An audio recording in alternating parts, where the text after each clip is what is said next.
ki indi l'islam jigéen a njëkk a gëm l'islam jigéen a njëkk a dee ci l'islam wax dëgg yàlla loolu mérite la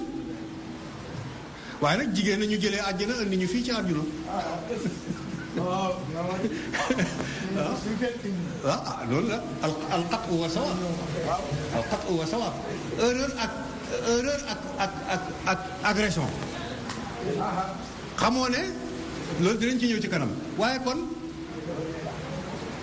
pour wan la ni saxaaba yonent bi sonne woon ci Makka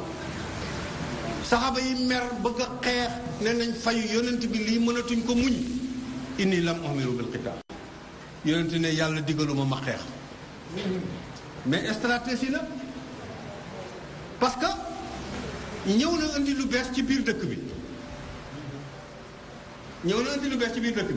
da gis jëkkër mu gëm yonent bi jabar ji weddi ko doom gëm baay du gëm doom du gëm ñu bokk benn kër gi ak pénc mi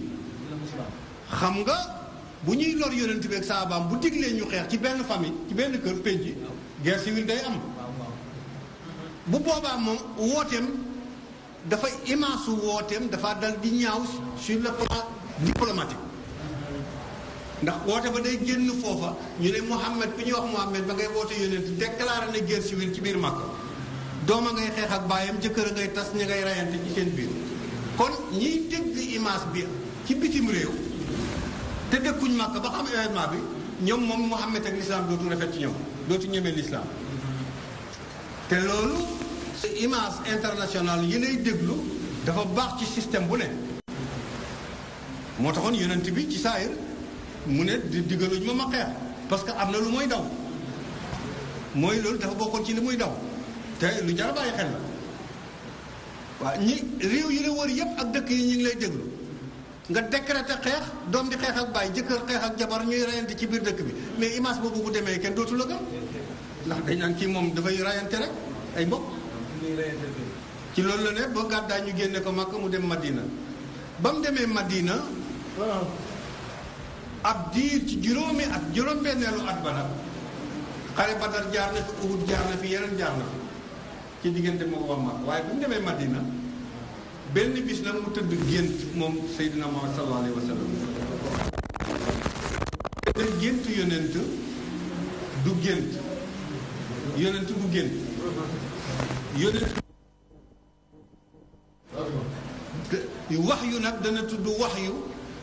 dana tudd ilham dana tudd ruxya bu dee yonent nag bu ne buñ ne ruxya géntug yonent bi ak wax yu gént nag lu am solo la ci dundu nit jarul di xew parce que loolu ñuy wax nubuwa muy les prophétiques bu ñu ko defee ñeent fukk ak benn xaaj 41 parts géntu benn part la ci bokk kon gént dafa bokk ci ferñeent nubuwa ferñeent prophétique muy étincelle yay génnee ci prophétique di ferñeent ya gént dafa bokk ca ferñeent yooyu moo tax gént lu am solo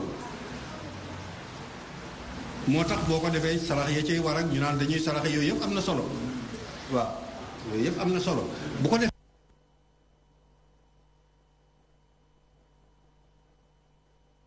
gént ubbi Makka dem Makka nag di def umra ma nga Madina ci juróom-benneelu at di juróomeelu at bi juróom-benn di def umra ci Makka di siyaare néeg ba alquran moom la ñuy wax ci suratul Fatih laqad sadaqa allahu rasuluhu ruhyaya bil haqq la tadxuluna masjidil haram insha allahu aminin muallaqina ruusuhum muqassirin taqaasuuna fa'alima ma la ta'lamuun ba ca wa ja'ala min duuni zaalika fathan qariiban yàlla ne ko yonent de gént na yàlla nee na ko danaa dëggal sa gént gii ma la wan dëggal naa ko ci sama yonent géntam ga mu gént danaa ko def muy réalité di dëgg la tadxuluuna masjidil haram da nga dem Makka duggi fa ubbi Makka siyaare fa def sax umra yonent bi ba mu gént ba bër setee mu wóor ko ne lii du gént parce que yonent du gént Jibril la koy wax mu dal di ne kon nag nañu waaj dem Makka ndax yàlla indi na aaya bu wane ne dama war a duggi Màkka nag siyaare ji gàddaay ga ba mu jógee Màkka dem Madina dal di dajale nag mbooleem saxaaba yi ba muy jógee Màkka nag ay fukk lañu ay ñaar ay ñett lañu boo xoolee saxaaba yi yépp ya jóge woon Màkka fekk yonent bi boo leen xoolee booba mutuñ sax 200 wala ci la ñuy yem mais message bi jàll na ci Madina ak territoire Madina ba nga xam ne keroog ba yonent bi waajee nag ne kon gannaaw yàlla wan na ko loolu ne dafay dem ci jàkka ja ngir siyaare umra mu préparé war a dem nag dajale nañu 1,7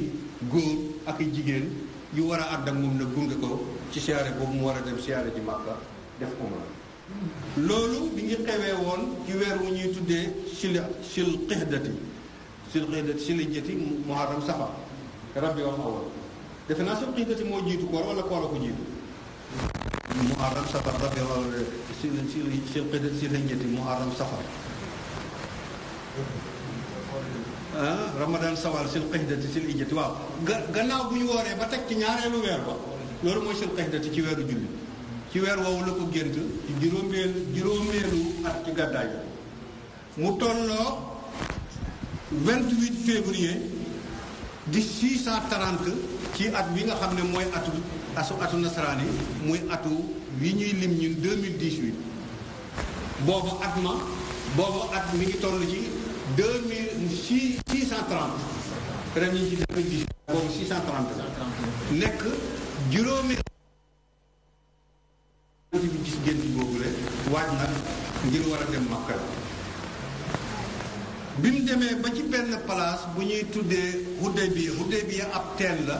waaye teen ba nag mi ngi ci ay quelques kilomètres 3-4 kilomètres avant Makka teen ba nag dëkk ba ñu ngi ko tuddee teen ba wala teen ba lañ tuddee dëkk ba moom la ñuy tuddee Bihrul Hudaybiya teenul Hudaybiya kon ca teen booba ca barab booba ci dëkk booba bi mu jógee Madina ba mu demee ba foofa la wàcc nag campé fa pour préparer nag yëgal waa Màkka ne mi ngi ñëw pour ñëw nag siyaare si def umra waaye ñëwul pour xeex dafa ñëw pour siyaare si rek def umra pour yëgal leen ko parce que mënul ñëw rek dugg ci dëkk ba ndax dëkk ba am na chef am na gouverneur am na armée am na lépp yoo xam ne ñooy aar dëkk bu ñëw ko génnewul doon tele moom dëkk ba kon bu ñëwee ba bëgg fa dugg dana yëglu waaw dana yëglu mu yëglu nag ci quelques kilomètres Hudaybiya quelques kilomètres ak Makka la mu campé foofu nag ak ña mu àndal sallallahu alayhi wa sallam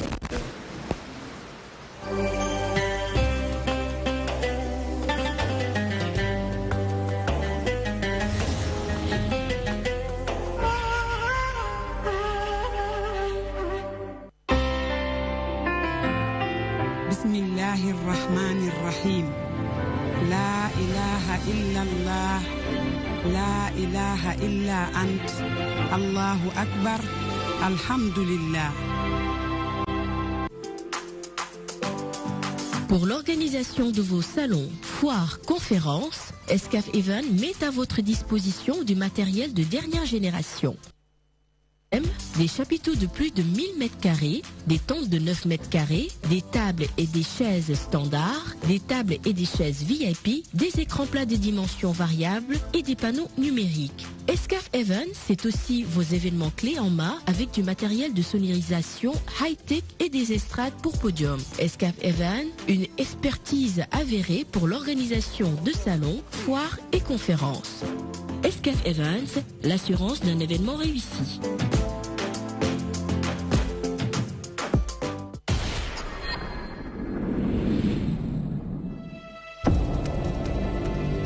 Théâtre TV,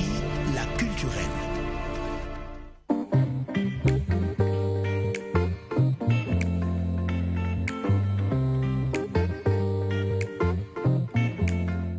De nous installer à Colobane. bàyyi woon naa ko sa maamam ndax maamam dafa ko taxoon lool bu ma fay jógee maamam da doon jooy bàyyi woon naa ko boobu bi may jóg rek ma daal di papam ñu ko nag na yóbbaale ko ñu dem. Ali, comme on l'appelle affectueusement, s'est substitué en patriarche. Il nous a conseillés, il nous a assistés, il nous a encadrés, il nous a forgés, il nous a assistés dans tous les domaines. Il a un cœur d'une générosité formidable. C'est aussi quelqu'un qui se soucie beaucoup de ses parents. Toujours yàlla fu mu bëgg yegg yàlla na ko fa yàlla yeggale yàlla na ko fa yàlla yeggale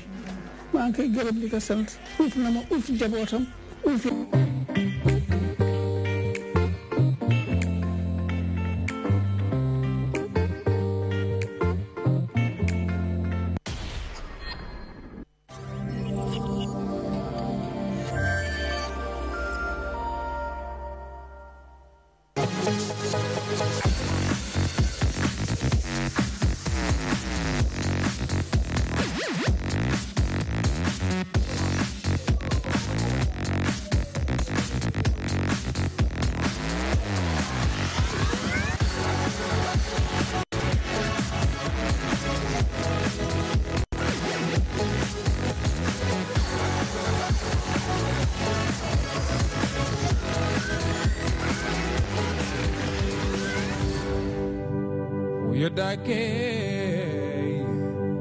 Yodake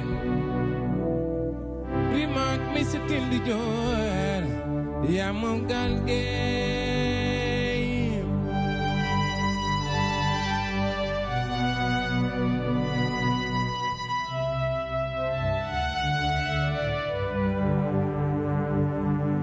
Yodake Sada Yodake Primak mi sitin di jor ya mom galgey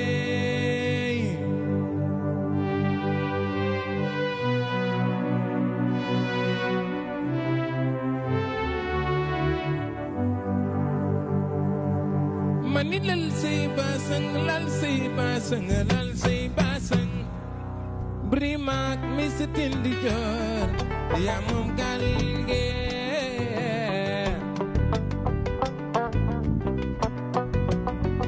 Lizan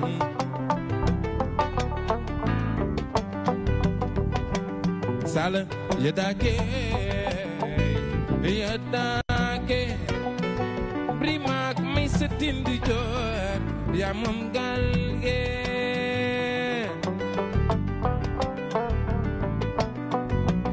Asan Primak mi setin di jor Ya mom galge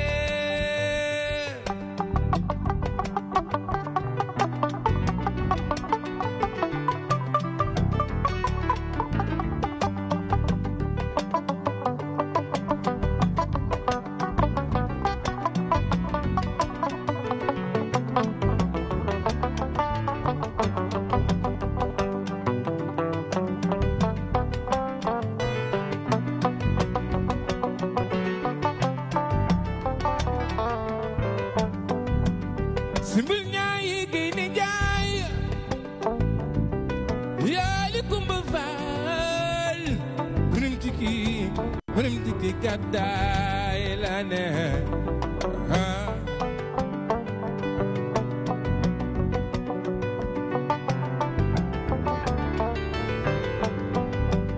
Simbil nyai gini jai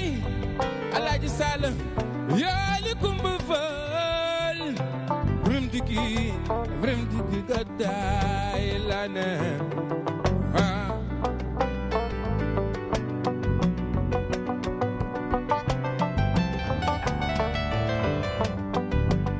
Nini doomu gëni jaay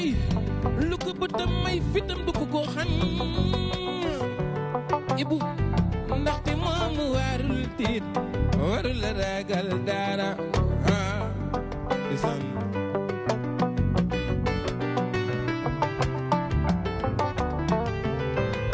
Anta jam dogo man way laa xam way laa doon ci way laay tëdde Nicolas soo ma ci fexelee alu vërëmaare waay lu waay du fu boppam waay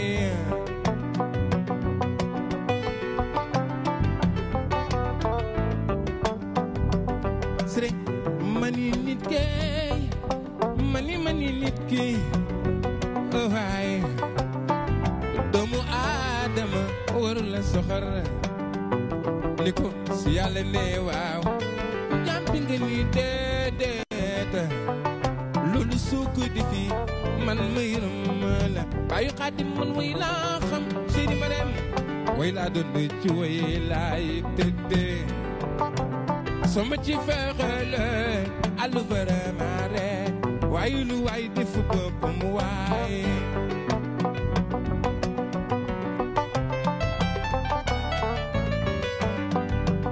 kon ne leen yodaake rimaak may satin di joor yaa moom galge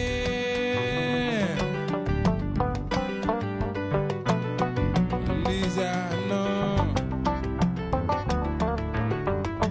Lemin Cham Dogo mani lal say basang lal say basang lal say basang.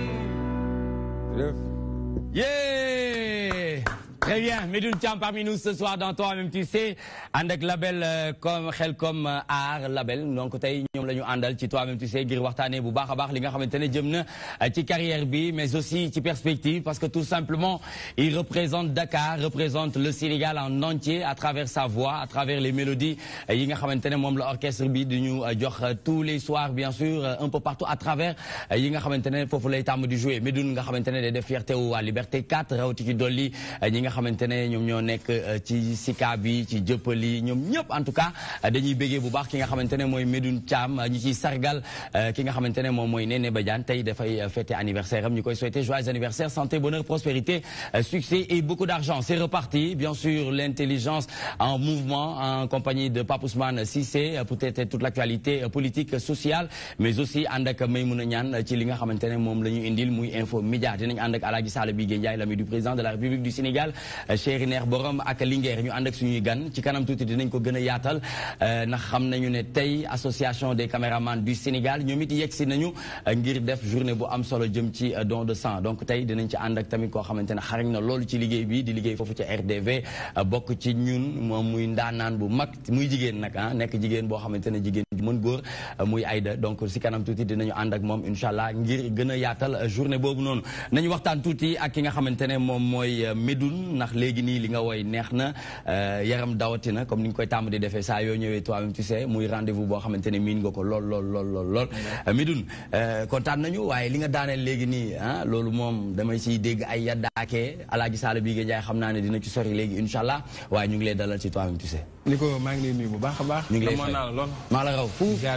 borom 5C. waaw kii mooy la civilisation augmente la valeur de l'homme. Pape Ousmane ndaanaan a ngi nii. waa ji bëgg boppam macha allah. soxna see ma génne fii. waaw macha allah lii rafet na di jaar baax nekk ci plateau bi. di jaar Alaaji Sall Bigué nga xam ne moom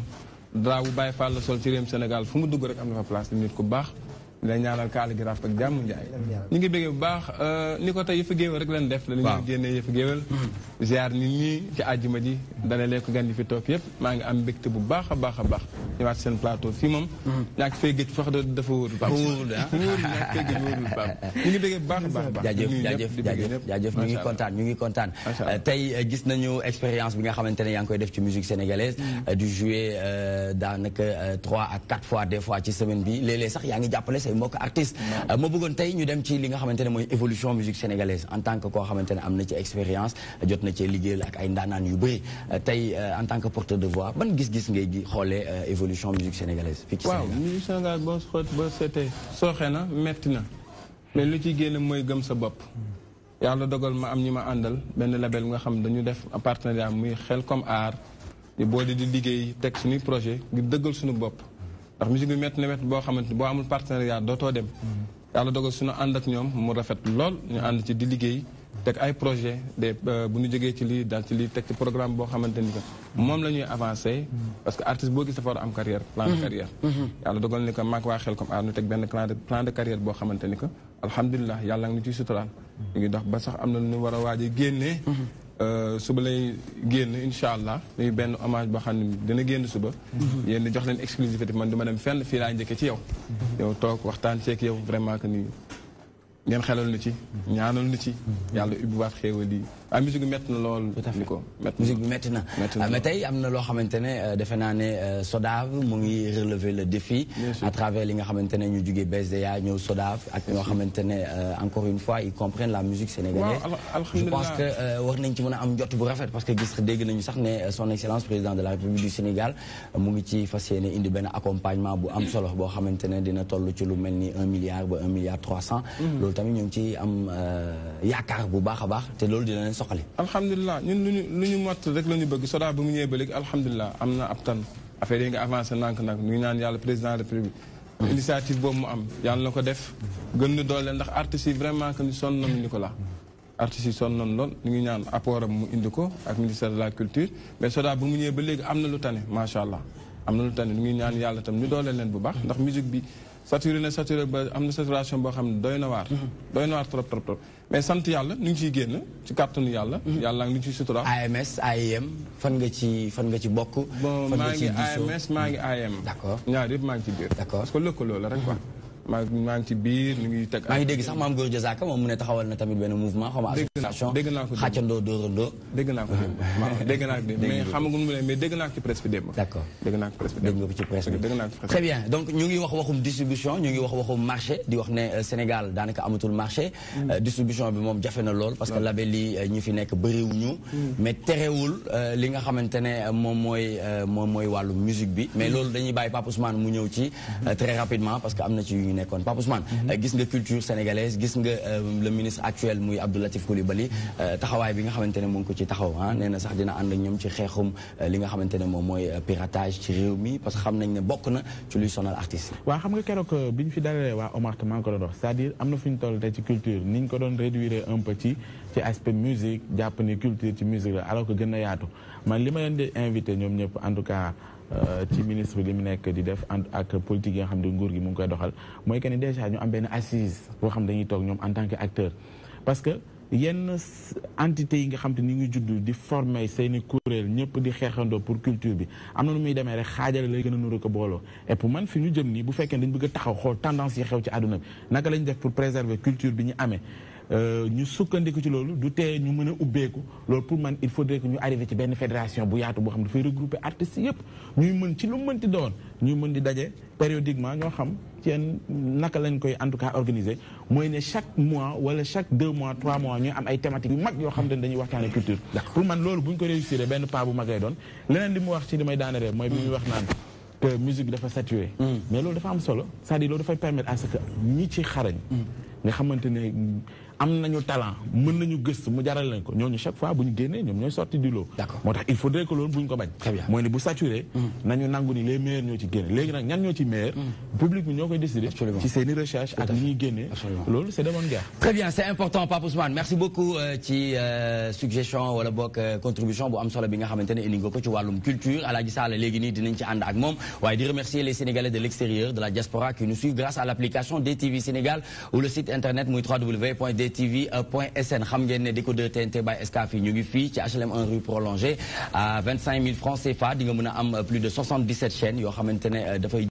jëm ci mag ci ndaw ci góor ak jigéen lépp li nga xamante ne jëm na ci wàllum divertissement sensibilisation ba ci wàllum diine ji am na ci bouquet TNT by Excaf c'est un projet national nag ay sénégalais taxaw ci bu baax a baax di ci liggéey bu am solo ñuy xaar sénégalais yi ñoom it ñu war cee mën a gis seen bopp bu baax ci ku kër gu ne ñu am seen décodeur TNT by Excaf ci kanam tuuti dinañu ànd ak Pape Ousmane Cissé ci actualité sociale tey nag dañuy waxtaanee lépp li nga xamante ne dina jëm ci cancer du sein fii ci Sénégal ñu ànd ceeg madame la présidente Mame Diarra Gueye Kébé moom la ñu àndal ngir waxtaan ak moom ci association cancer du sein fii ci Sénégal sensibiliser écouter réconforter orienter les malades ndax ñu bëri amaanaka dañuy am ay njuumte ci lépp li nga xamante ne jëm na ci wàllum feebar bu mel noonu dinañu ànd ak aussi Maymouna Niane ci Info Média mu war a waxtaanee li nga xamante ne mooy le SYNPICS perd sa dignité toujours dans Info Média mu ànd ceeg le porte-parole SYNPICS muy monsieur Ali Fall ci kanam tuuti dinañ waxtaan ak moom lu lu jëm ci Synpics perd sa dignité esthétique beauté et bien-être muy Coura Bokum moom dina ñëw en deuxième partie pour waxtaanee li nga xamante ne dina nekk ci wàllum astuce pour blanchir les dents parce que xam nañu ne ñi nga xamante ne ñu ngi tux cigarette wala bokk ñu bàyyi cigarette ba tey dafay des ay séquelles muy ay tâches yoo xamante ne dina nekk seen i bëñ astuce bi nga xamante ne dina ko indi dina baax loolu pour ñu mun ko suivre pour ba ñuy mën a delluwaat na mu meloon weex tàll comme yu Pape Ousmane Cissé dinañu ànd ak aussi Aïda Badiane muy caméra woman di liggéey bu am solo ci RDV nga xamante ne c'est la maison mère bu groupe Excaf Télécom mu bokk nag ci association bu mag bi nga xamante ne ay caméraman yu réew mi du Sénégal ñoo war a organiser un don de sang à la maison de la presse à partir de 8h du matin muy ndaanaan nag waaw sama xarit dafa gën a nice tey bonsoir Aïda naka nga def. Bonsoir Nicolas. yaa ngi ci jàmm. ça se passe bien. waaw caméra woman ah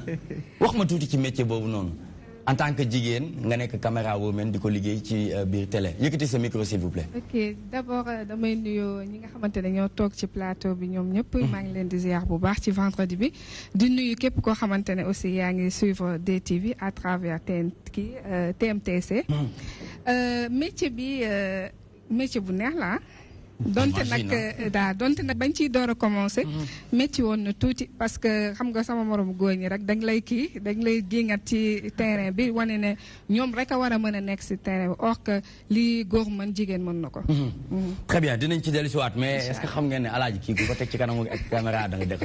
koy toj de ah macha allah moom mu nekk ci ginnaaw caméra yi bu nekkee ci kanam moom. Nicolas nag après les caméras nous sommes des femmes. Absolument bien sûr raison pour laquelle ma bëggoon waxtaan tuuti ak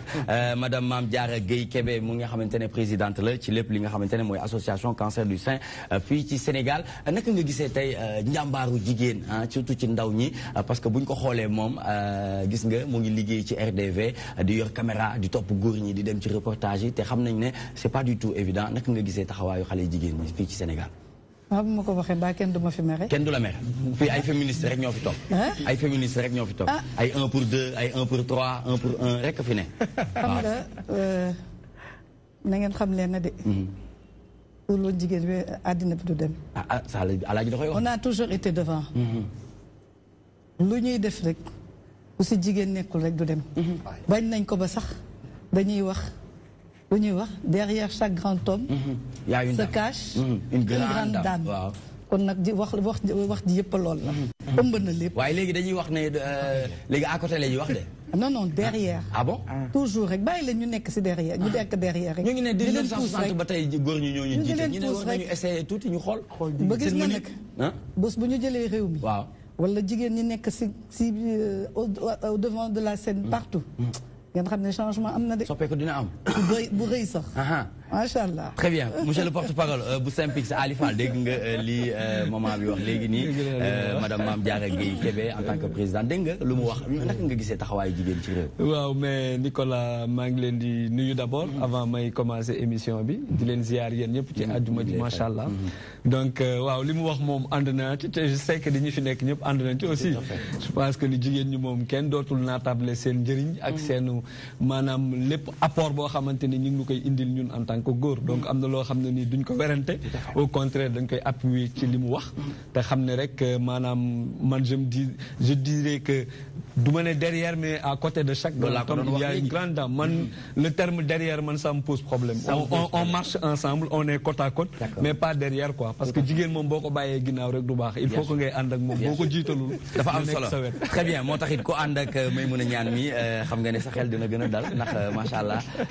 nee na ma bi mu doon dem Magal Touba ak waa DTV pour la première fois ba muy ñëw valise la indi valise bi mu ñëwee dafa rus parce que finalement nit ñi dañ ko doon xool ne ndax moom am na lu ko dal wala déet nee na ma saa yi may def TMTC yàlla xam na ne su ma mënoon sama armoire laay indaale di sol waaw très bien Alaaji Sala bi nga jaay dégg nga li ñu doon wax ci wàllum culture africaine de manière générale mais bu Sénégal bi fii dégg nga li ci Médoune wax ci jafe-jafe yi nga xamante ne ñu ngi koy dund am na yéene boo xamante ne président de la République am na ko ngir accompagner leen jàppale leen mais aujourd'hui est-ce que musique bi ci benn wàll ñoom en tant que musicien wala artiste duñ ci am part de responsabilité. si am nañ ci part de responsabilité parce que part de responsabilité bi biñ ci am mooy léegi dañ ko toggatul ba mu ñor xam nga bu njëkk ba da nga naan génne cassette cassette nga daan génne booy génne cassette. jamonoy band studio. bon da ngay bind d'abord. fent say air dugg studio dem def duplicata ñëw xam nga def mixage. fay say musicien studio yi di nga lëlu pratiquement 1 an. boo xam da ngay préparer cassette bu ñeenteel artiste ànd mu ñu dafay préparer cassette léegi nag. technologie bi dafa yomb da ngay jël sa téléphone sax appuyer dugal WhatsApp dugal sa benn son rek yóbbu gars yi ñu xawal ko marinel ba mu sax bu subaa bu xëyee nga def nga ne génne naa single. ñaata artistes léegi ñoo génne single te génne guñu album ba pare am public. li leen gën a rey loolu ci la. parce que tamit bëgg xol du tàggoo. dafa mujj nekk léegi yëfu koñ de. dafa voilà loolu laa ne léegi nekkatul talent affaire clan la.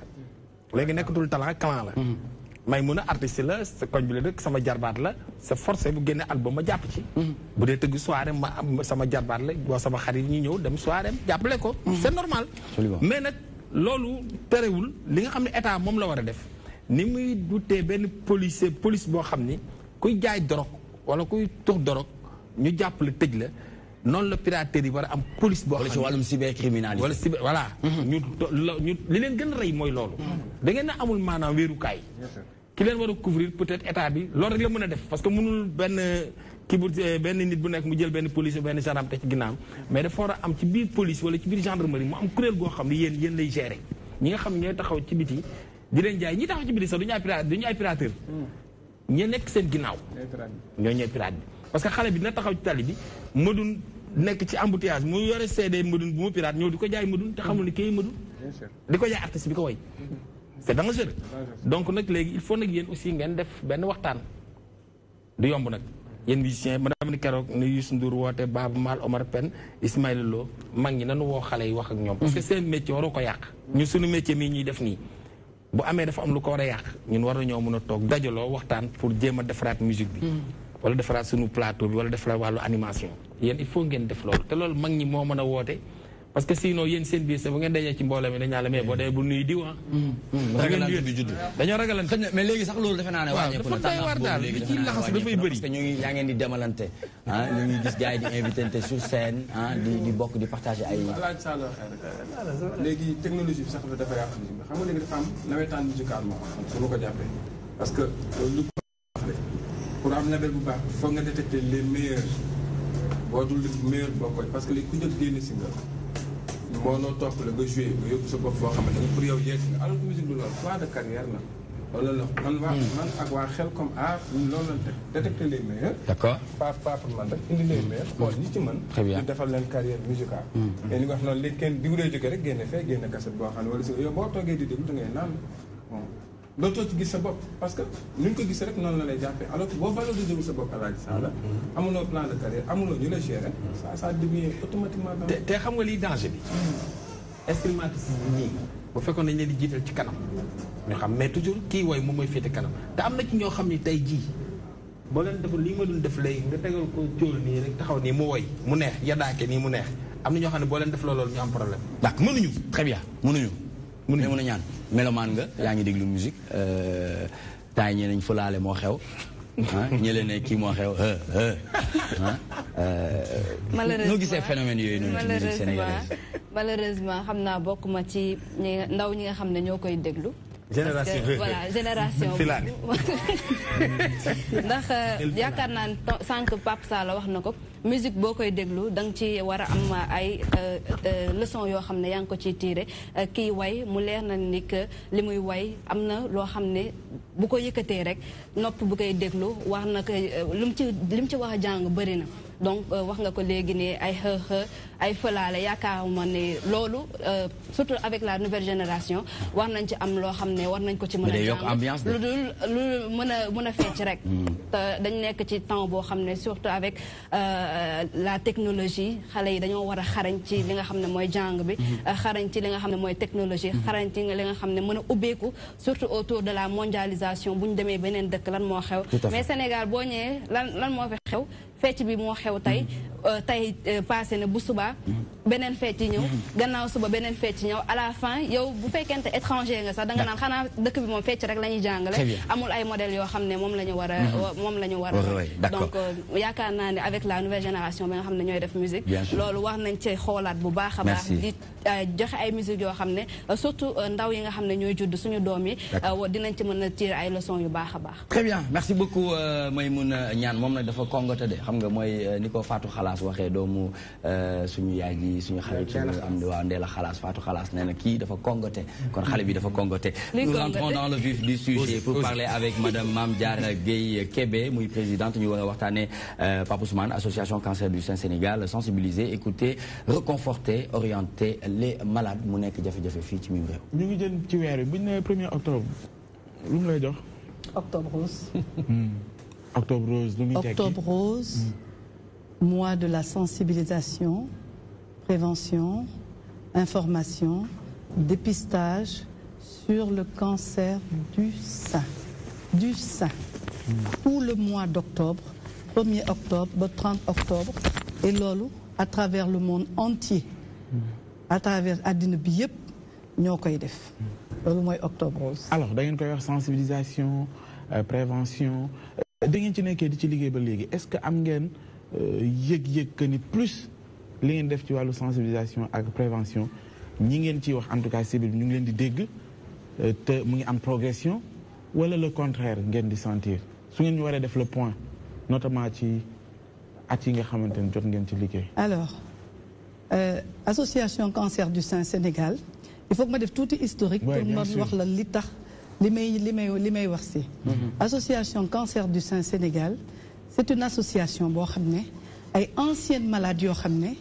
dañu jànkoonteeg feebar bi ñuy wax cancer du sein dañu mas a am cancer du sein ñoo ko taxawal à côté de ça mu am tamit des personnes qui ont vécu de près la maladie c'est-à-dire accompagnant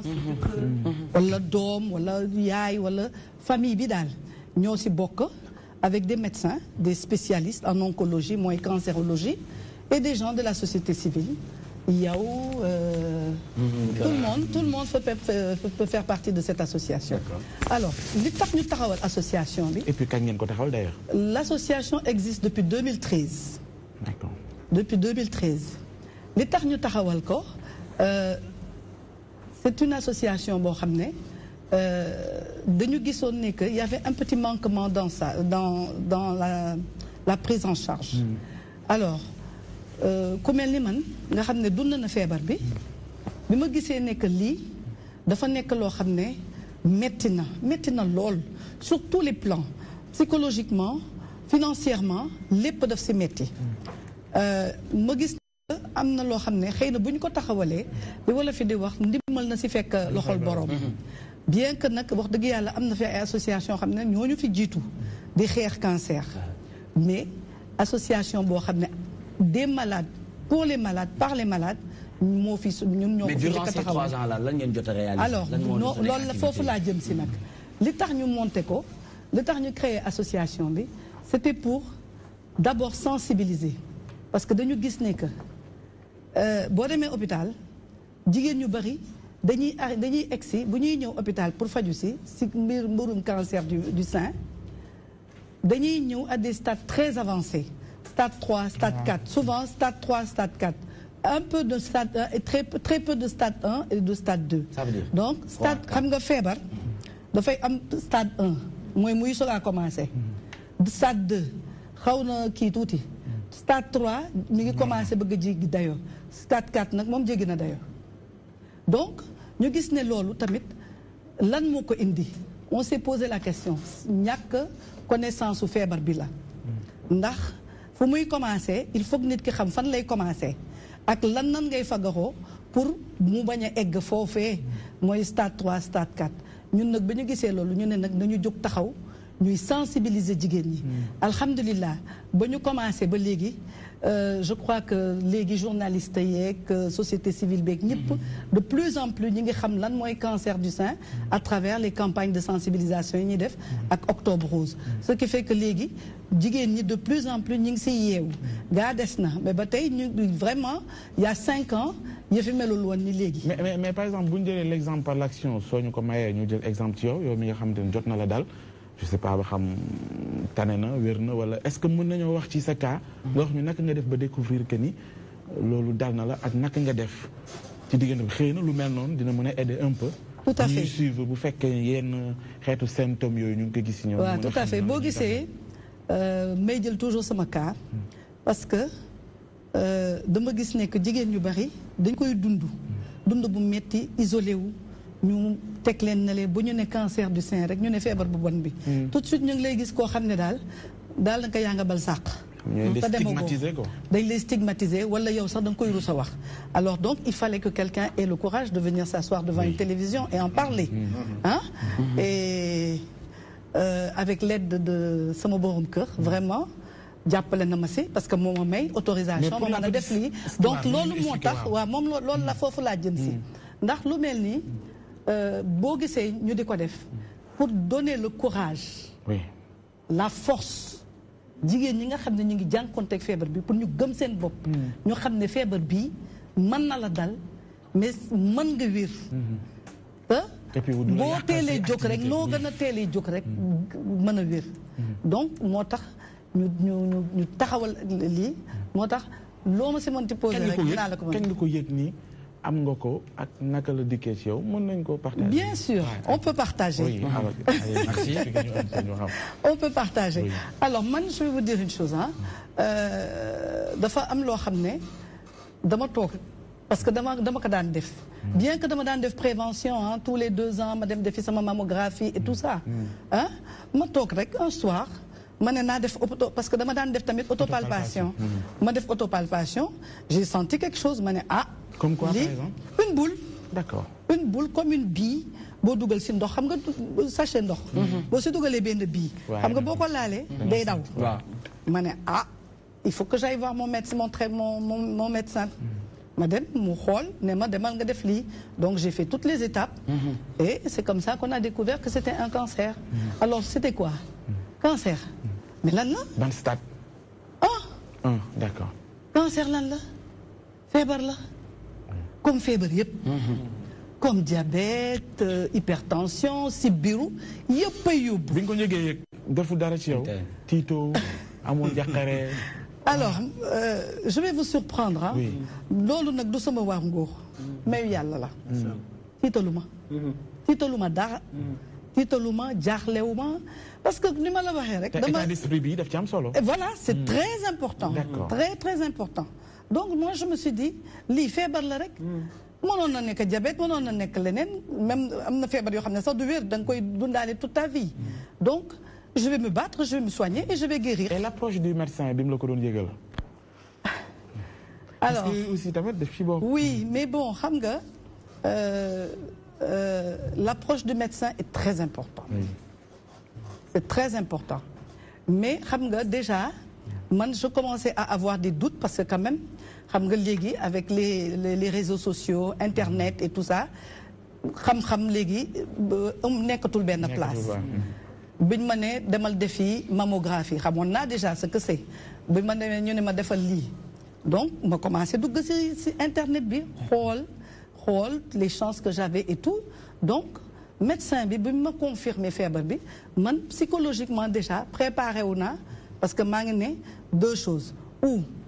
c'est positif ou c'est négatif si c'est positif je me bats si c'est négatif tant mieux. alhamdulilah foo ci toll nii tey foo ci toll ci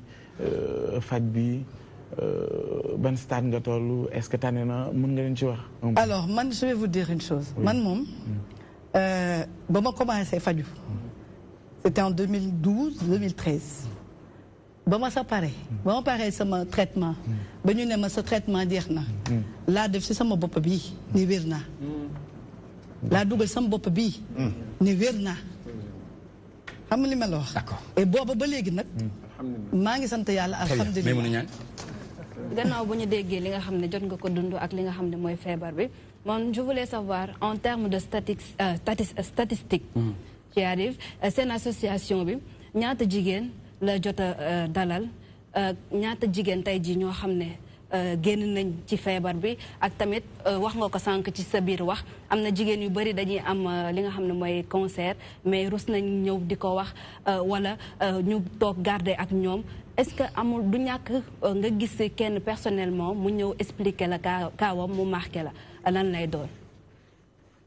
Il y a tellement parce que yu si bëri dafa bëri daal. Mais il y a quelques jours maa ngi ko doon wax fenn le cas qui m'a le plus marqué mooy koo xam ne dafa amoon cancer moom si boppam sax contacté wu ma directement mais malade bu dëgg nekk si wetam parce que ñun tous les mois dañuy def ay soutien psychosocial à l'hôpital dañuy dem dañuy fay abal saal ñu rassembler malade yi waxtaan ak ñoom expliquer leen feebar bi defal leen des séances de maquillage et tout ça pour génne feebar bi ci seen xel daal. Et alors am ku ma ci contacté nee ma comme tout le monde à l'hôpital m'appelle Tata Diarra affectueusement mu ne ma dafa am koo xam ne fii dafa feebar il faut nga ñëw seet si ka ma ñëw mu jox ma gis borom këram alors koo xam ne la dafa amoon cancer du sein mu xaw a tane mu ëmb mu wasin ba mu wasine mu nekk chez sa mère kër yaayam yaay ji delloo ko kër jëkkëram ne ko demal fa nga jëlee feebar bi elle avait une fille de 12 ans ak xale lu 8 ans ak bébé bi ki am bébé bi xale lu 12 ans bi moo ko doon yor jëkkër ji di def la navette entre l'hôpital et la maison xale lu 12 ans bi moo yor bébé bu tooy xepp bi donc ça veut dire que quoi mooy famille am dañ ko abandonné woon parce que xëy na dañu defee woon ne c'est une maladie contagieuse que daf leen di wàll donc elle a été rejetée malheureusement yàlla na fa mu dem fa mu jëm yàlla na ko gënal fi mu jóge yàlla def li gën ci moom mais ça m'a marqué parce que pourquoi ça m'a marqué parce que je me suis dit lii pourquoi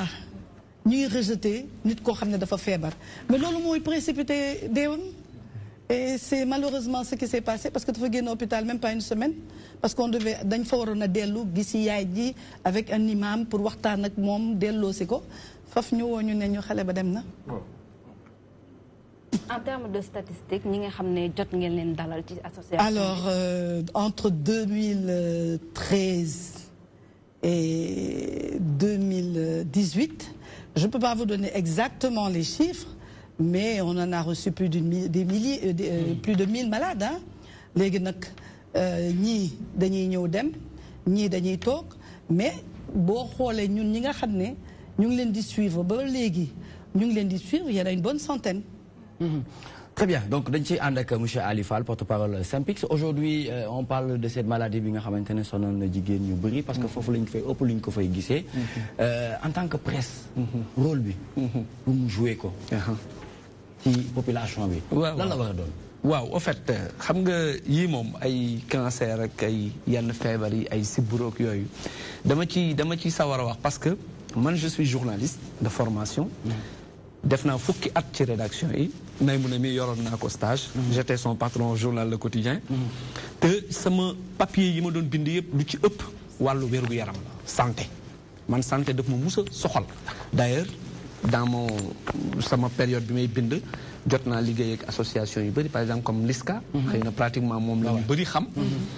ba maanaam gunge nañ leen ci lu bari te man jàpp naa ne tey actuellement au Sénégal il faut que ñu bàyyi tabou bi ñu def ci yenn feebar yi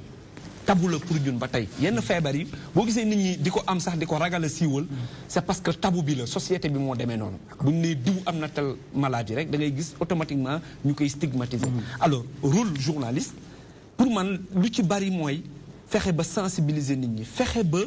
yëkkati tabou boobu nekk ci tel feebar tey jusqu'à présent tey Sénégal boo gisee VIH sida ba tey tabu la fi bu ne nit am na ko mais day mel ni maare day taali alors que dem am na dëkk yoo xamante ni. mais presse am ci rôle bu essentiel. bu oui am na ci rôle bu essentiel am na ci rôle bu essentiel. te loolu aussi je me dis que bépp journaliste boo xamante ni en tout cas yu ci bëri war nañ di mun a intéresser wu sur les questions de santé da ngay dem ba tu peux même sauver des vies sans t'en rendre compte. Tout à fait.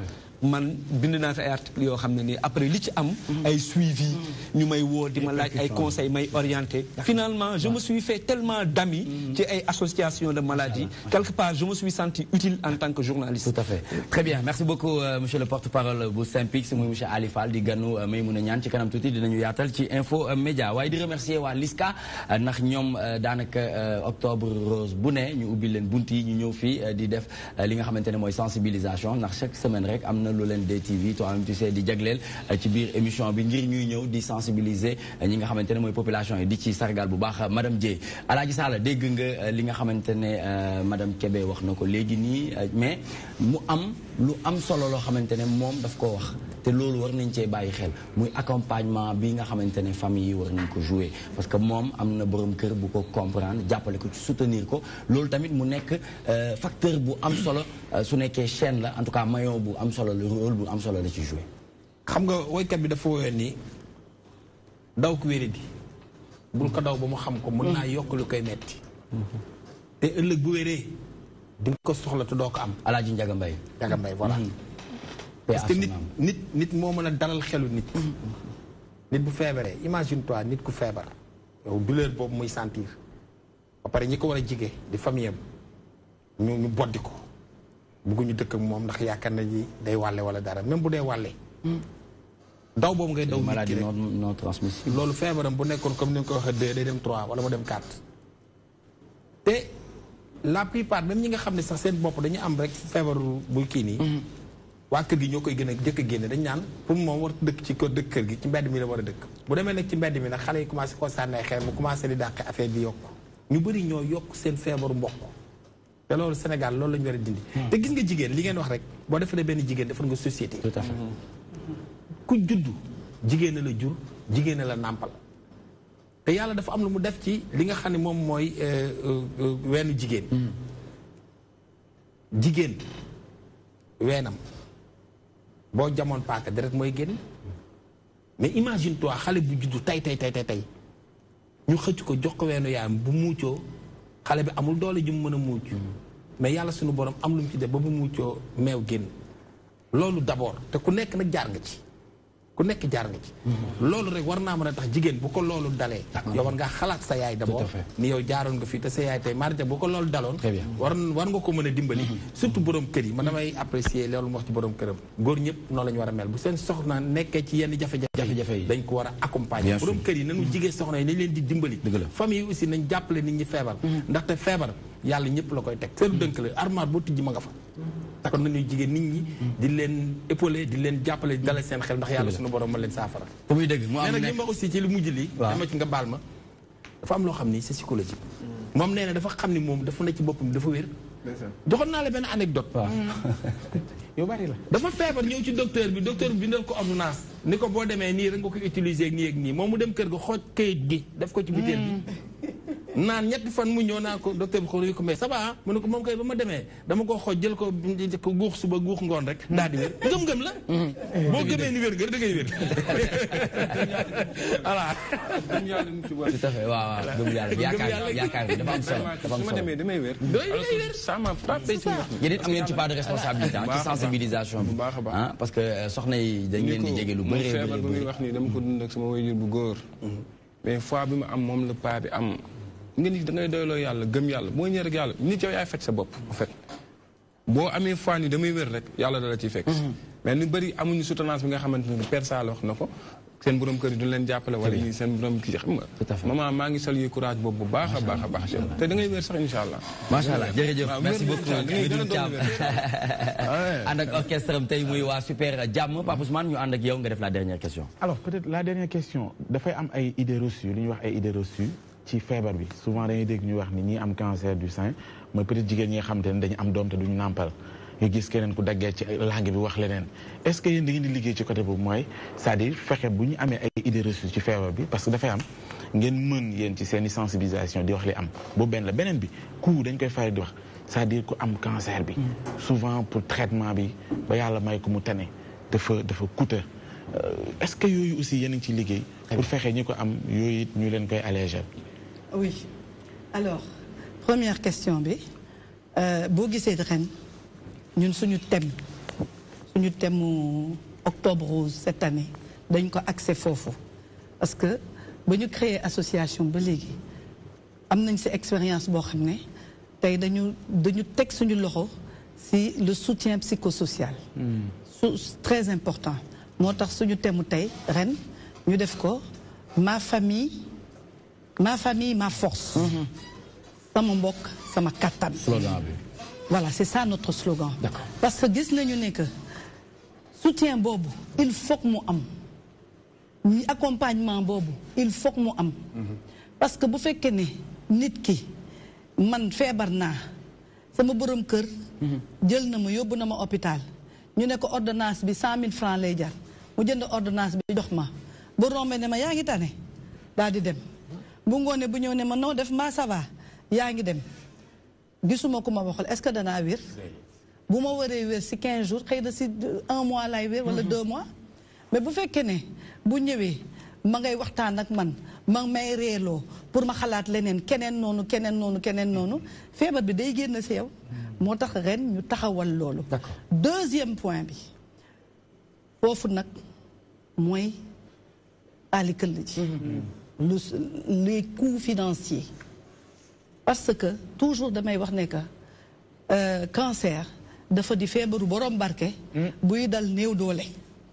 ndax feebar boo xam ne la yow mënoo ñëw ci médecin rek ne ko docteur j'ai une boule dans le sein mu daal di ne nii ne la oui vous avez un cancer non il y a des préalables il faut nga dem defi échographie ñu ne la plus poussé demal defi kii ni mu tuddati échographie ñu ne la demal defi scanner pour am une certitude nga pare ci loolu ñu ne la demal defi biopsie parce qu'il faut que ñu dindi ci boule boobu foog ñu dindi ci dara liquide boo xam ne moom la ñuy dem xool pour xool ban cancer la d'accord ban type la parce que dafa bari ay type est-ce que c'est hormonodépendant ou c'est non hormonodépendant est-ce que c'est ceci et cela à partir de loolu nag lañ lay defal sa traitement nga pare ci loolu ñu ne la dama defee échographie cardiaque pour xool garab yi ñu lay defal chimiothérapie est-ce que sa xol dina ko attan nga fay nga pare nag boo pare loolu nag ñu daal lay nag nga ñëw nag defee nag c'est fini loolu dépensé nga xëy na 200 000 wala 250 000 wala 300 000 ah nga ñëw nag toog médecin bi defaral la sa protocole nga dem pharmacie bu fekkee ne da nga dem en officine ñu ne la chaque cure di nga fay 300 000 wala 400 000 wala 500 000 wala 200 000. bu dee fa hôpital léegi avec les génériques c'est beaucoup moins cher mais xoolal loolu. kan moo ko mën. ban soutien la ci état joué. kan moo ko mën. subvention yeeg yooyu. alors l'État a subventionné les anticancéreux génériques point. J'ai pas compris. À hauteur de. c'est-à-dire que bu fekkee ne yaa ngi commencé di def sa pose diagnostic da ngay fay normal sa mammographie da ngay fay normal sa échographie da ngay fay normal sa scanner da ngay fay normal yépp da ngay fay normal boo demee ba nag ba ci produit anticancéreux yi nga xam ne moom la ñuy defee chimiothérapie bi léegi wàññi nañ ko de façon sax assez drastique mais ba tey des na parce que loo ko wàññi am na ci yoo xam ne c'est des traitements 50 000 francs par 21 jours wala 50 000 francs par semaine. D'accord. ku ko mënul nooy def. day métti ku ko da ngay gis koo xam ne day commencé tey. bu commencé tey vendredi prochain mu war a def wala dans 3 semaines mu war a def amul mu pousse mais boo xamee lan mooy chimio. da ngay xam ne kon mi ngi def te du avancer. parce que da ngay def 10 pas en avant. def 5 pas en arrière. ndax la chimio c'est pour tuer les cellules cancéreuses et les cellules non cancéreuses. léegi nag 3 semaines après bu fekkee ne yow defoo fa nga toogaat ba mu am 2 semaines 3 semaines nga ñëwaat fa nga la nga defoon perte nga ko da ngay recommencer waat. d'accord très bien maintenant pour vous joindre ñi nga xamante ne ñu ngi lay seetaan am ci yow xel bu dal bëgg ñëw waxtaan si ak yow xool naka la ñuy def daal ba peut-être seen maladie gën a amélioré du ñàkk mu am ay borom kër yu lay seetaan ñoo xamante ne bëgg nañu seen i ay soxna jege si la naka la ñuy def. waaw léegi ñun association bi pour bokk ñëpp mën nañ si bokk. te j'espère que bu ma fi jógee fii waa plateau bi yëpp dinañ si bokk. incha allah alors association bi pour bokk si il faut acheter une carte de membre. À combien? Qui ne coûte que 1000 francs. 1000 francs, d'accord. Une cotisation annuelle de 12 000 francs par mois. Bu la neexee nga joxe ko tous les mois. Bu la neexee nga joxe ko en globalité. Siège bi mi ngi Ouest Foire.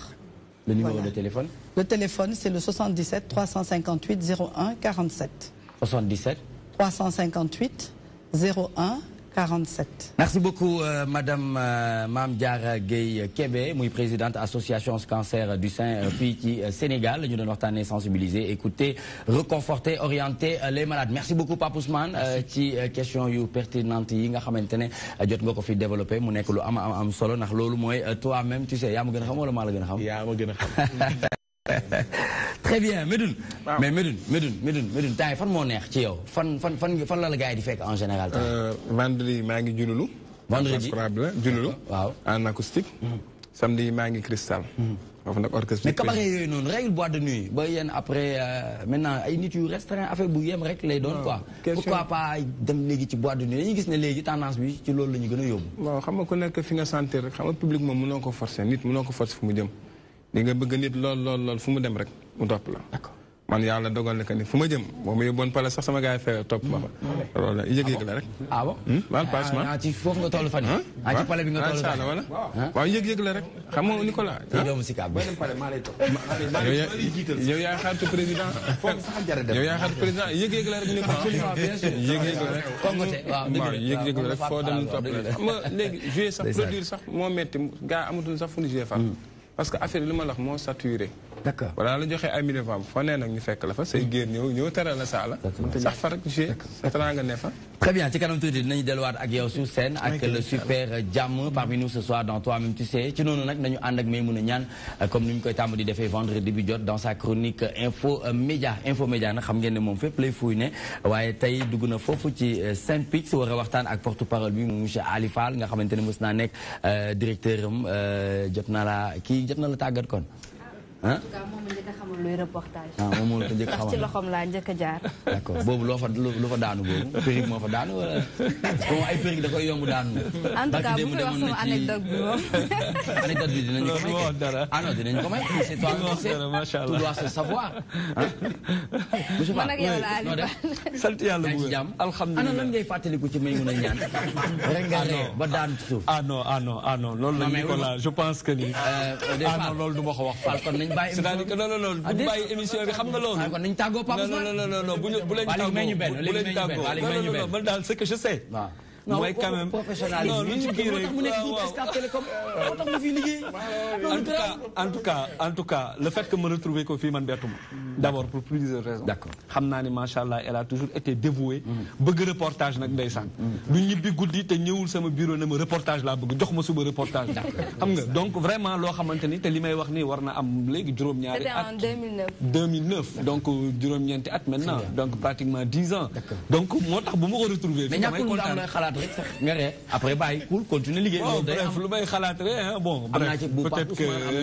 moom sax am naa ci benn parce que. nañ bàyyi noonu rek mais daal jàppal ni Nicolas daal c'est une grande professionnelle. macha allah donc encore une fois. je sais que c'est un train qui arrive à l'heure ça n'intéresse personne mais quand même loolu moom macha allah mën naa ko seedeel quoi. am problème le Saint-Pix perd sa dignité. c'est trop dire ou pas d'après vous en tant que porte-parole. Oui. En fait, c'est trop dire si c'est le porte-parole qui le dit. Mais bon, si c'est quelqu'un d'autre qui le dit, après un constat, on peut dire que c'est juste logique. Vu un peu la trajectoire du syndicat, actuellement, fi ñu toll. ci xeex bi ci lu bari. xam nga man xëy na bi may dugg ci syndicat Saint-Pix, je rappelle que c'est le syndicat des professionnels de l'information et de la communication du Sénégal. Tout à fait. Alors xëy na peut-être léegi mu am 30 ans. syndicat bi bu ko ëppul sax d'ailleurs. alors syndicat nag bu juddoo dafa am lu tax mu jóg maanaam l'objectif principal d'un syndicat c'est de se battre pour les intérêts moraux et matériels de ses membres. man syndicat loolu laa ci xam. bu fekkee ne say membres ils sont épanouis. alhamdulilah ci liggéey bi syndicat bu mu mën a doon nag enseignement voilà éducation ainsi de suite syndicat moom lu ko tax a jóg rek mooy membres yi gis ci seen bopp nekk à l'aise macha allah d'accord mais syndicat bu demee ba xëy na peut-être que kenn ku ci si boppam et puis même les rangs sont en train de se dégraissir en fait une façon de dire que nit ñi ngi génn ndànk-ndànk syndicat boobu un moment war nañ taxaw xoolaat suñu bopp. foofu dellu ginnaaw moo fay am. dellu ginnaaw moo fay am te constat boo xam ne nii def naa ko depuis parce que syndicat bi man ba ma ci nekkee mat na fukki at pratiquement xëy na jàll naa ci étape yu bari ba fi ma nekkoon également section syndicat bi SYNPICS bi maa ko jiite ba ni ma fay jógee donc bokk benn bureau exécutif national du SYNPICS pendant également 9 ans maintenant donc bu ma demee ba xëy na gisatuñu suñu bopp ñun carrément li taxoon nit ñi fal ñu confiance bi ñu amoon ci ñun pour ñu xeex jëmmal syndicat bi bu baax a baax a baax suñu membres yi ñu défendre leen fu ñu mën a bokk nag ak fu ñu mën a liggéeyee ci environnement des médias fu ñu mën a bokk ñu xam ne bu ñu amee naqar bu ñu amee tiis syndicat bi mi ngi seen wet loolu bu ñu ko mënul matalati man jàpp naa ne dootuñu syndicat. alors Ali le SYNPICS perd sa dignité mu nekk loo xam ne say moo la yaa ko def ci nga xam ne mooy sa page Facebook le vendredi passé ñu bëri nag coow li bëri ci li nga xam ne mooy réseaux sociaux yi lan moo tax bu doon benn membre simple moo ko yëkkati amul problème mais le porte-parole du SYNPICS yëkkati kàddu yooyu noonu lan moo nga gis ni nga mënul woon muñ ba yëkkati yooyu la kàddu def ko ci fi nga xam ne mooy page Facebook. waaw xam nga Maïmouna maa ngi lay remercier encore ci question bi xëy na c'est vrai que li ñu mënul woon muñ du ma ne man mais li ñu mënul woon muñ donc ça veut dire que quelque part du man kese xëy na am na ñu bokk ci bureau exécutif national bëri nañ am nañ lu leen naqari syndicat bi ñi ci bokk bëri nañ te effectivement am nañ lu leen naqari boo gisee nag ma def sortie boobu xëy na c'est parce que vendredi bi nga wax bis bi ko weesu woon mooy jeudi bi xaw ma mercredi bi dañ doon dem jàppale suñuy naataangoo yu nekk agence de presse sénégalaise donc ku gis seen jafe-jafe yi ñu nekkee actuellement mobilisation bu mag boo xam ni pratiquement médias yëpp a nga fa woon donc ñun nga xamante ni ñooy SYNPICS national on a invité tous les confrères ñëpp ñëw donc vraiment c'était réussi et affaire bi daal jox nañ ko buzz comme disent les jeunes alors liñ ci naqari xëy na mooy bi ñu ñëwee ba foofu gis yenn patron de presse yi ñoo xam ne nii c'est des patrons tout le monde les connaît ñëw bëgg a aaki moo kàddu gi aaki moo wax ji di fëgg dënn way état du Sénégal doit faire ceci état du Sénégal doit faire cela et loolu ça ne date pas d'aujourd'hui hein li may wax nii xëy na APS la mais même marche bi nu mujjee organiser toute la presse c'était en juin dernier gis nañ également taxawaay bi ci patron de presse yi am ñëw taxaw ci kanamu caméra yi di fëgg dënn di yëkkati di daaneel te ñun xam nañ ne feebar bi ñuy ronger dans les rédactions lu ci ëpp ñoom ñoo ko causé maanaam teg ñu jàngoro ba pare weesu ci ginnaaw ñëw naan ñoo leen di faj ñun ñoo yor comment ça non si comment ça parce que tout simplement tey boo xoolee précarité bi ñuy wax ci APS mais précarité boobu moo nekk ci rédaction yu bari surtout dans le privé précarité boobu moo fa nekk tey gis ñoo xamante ni dañuy liggéey combien de mois sans salaire loolu kan moo koy def ku dul patron de presse il a ses raisons nag xëy na boîte bi doxul xëy na rentrée d'argent amul ainsi de suite il peut dire tout ce qu'il veut d'accord mais pour man liggéeykat dafa am àq ak yelleef nit bu leen contrat boole bu la liggéeyee ba weer bi dee kooku dafa am loo warloog moom boo ko deful wàcc nga yoon donc mënuma gis ku mel noonu ba pare deful li tax ñu naan patron defu ko ba pare kooku ëllëg suba am ñu aye mu ñëw taxaw naan état du Sénégal dafa war a def lii dafa war a def laa ñu mel noonu nag bu ma gisee ñu yaatal leen ñun en tant que syndicat daf may jaaxal. accompagnement bi nga xamante ne état waroon na leen ko accompagner est-ce que toll na ci niveau ba mu war a toll. non xëy na loolu mayu leen doole wu ñu war a. xëy na tollul taxaw ci seen wet di wax ne état dafa war a defee. tollul ci niveau boobu. état bi li mu war a def. état du Sénégal donc surtout pour les médias defu ko même bu dee xëy na ñi ngi am rafetlu ci. vote bu ñuy voté code de la presse. code de la presse c'était le projet c'était depuis 2006. d'accord ñu topp ci di xeex ba daaw 2017 bii lañ koy door a voté te bañ ko voté ba tey d'ailleurs nit ñi ñu ngi xaar ñu génnee les décrets d'application. parce que code boo xam ne nii buñ ko voté à l'Assemblée nationale accompagné wuñ ko ak ay décrets d'application mais code boobu c'est nul. d'accord ñëpp a ngi toog di xaar te code boobu. am na ay dispositions yoo xam ne ni nekk na ci biir code bi dina mën a fexe ba entreprise de presse yu bëri sax xëy na dinañ souffler tey li ñuy wax aide à la presse bi ñu voté code de la presse la aide à la presse jeex dafa am léegi ce qu'on appelle un fonds d'appui aux entreprises de presse fonds boobu bari na en tout cas ñu ngi yaakaar ne dina bari comme yenn dëkk yu bëri ni ñu ko defee te dina mën a permettre que quand même ñuy appuyer yenn entreprise de presse yi di leen tax ñu mën a souffler un peu même publicité bi wàllu publicité bi parce que tey boo xoolee pratiquement médias publics yi ñoo aaki moo publicité bi mais même code de la presse am na disposition yoo xamante ni dina tax ba privé bi dinañ gis seen bopp bu baax a baax ci publicité loolu yëpp day tax que entreprise de presse yi mën a souffler bu baax a baax. ndax à part li nga xam ne mooy présence li nga xam ne mooy yenn patron de presse yi nga ne seen présence dérange na leen si yenn mobilisation yi nga xam ne journalistes yi dañ koy woote. est-ce que am na leneen loo xam ne moo motiver sortie boobu parce que entre guillemets mënuñu ne loolu kese moom moo motiver. waaw xëy na loolu rek taxul xëy na loolu bokk na ci li tax effectivement ma def sortie boobu. tey li ñu gën a naqari ñu ci bëri bokk li ñu gën a naqari ci syndicat bi mooy depuis quelques années te nañ ko wax te dee xëy na du neex ñu bëri mais depuis ba jatu demee jatu Cissé xëy na Sénégal koo ko xamul aussi dégg nga ko. syndicat bi ba mu ko yoree ñëpp xamoon nañ lan mooy SYNPICS. patron de presse yu bëri boo leen waxee jatu fi ñu toog duñ fa jóg ndax tiit parce que xam nañ bu baax li leen di xaar. ana jatu boobu jatu bi mandaam jeexee en 2012 bi mu demee ñun ñoo ñëw. ana mu léegi jatu mi ngi ci ay yeneen business am. donc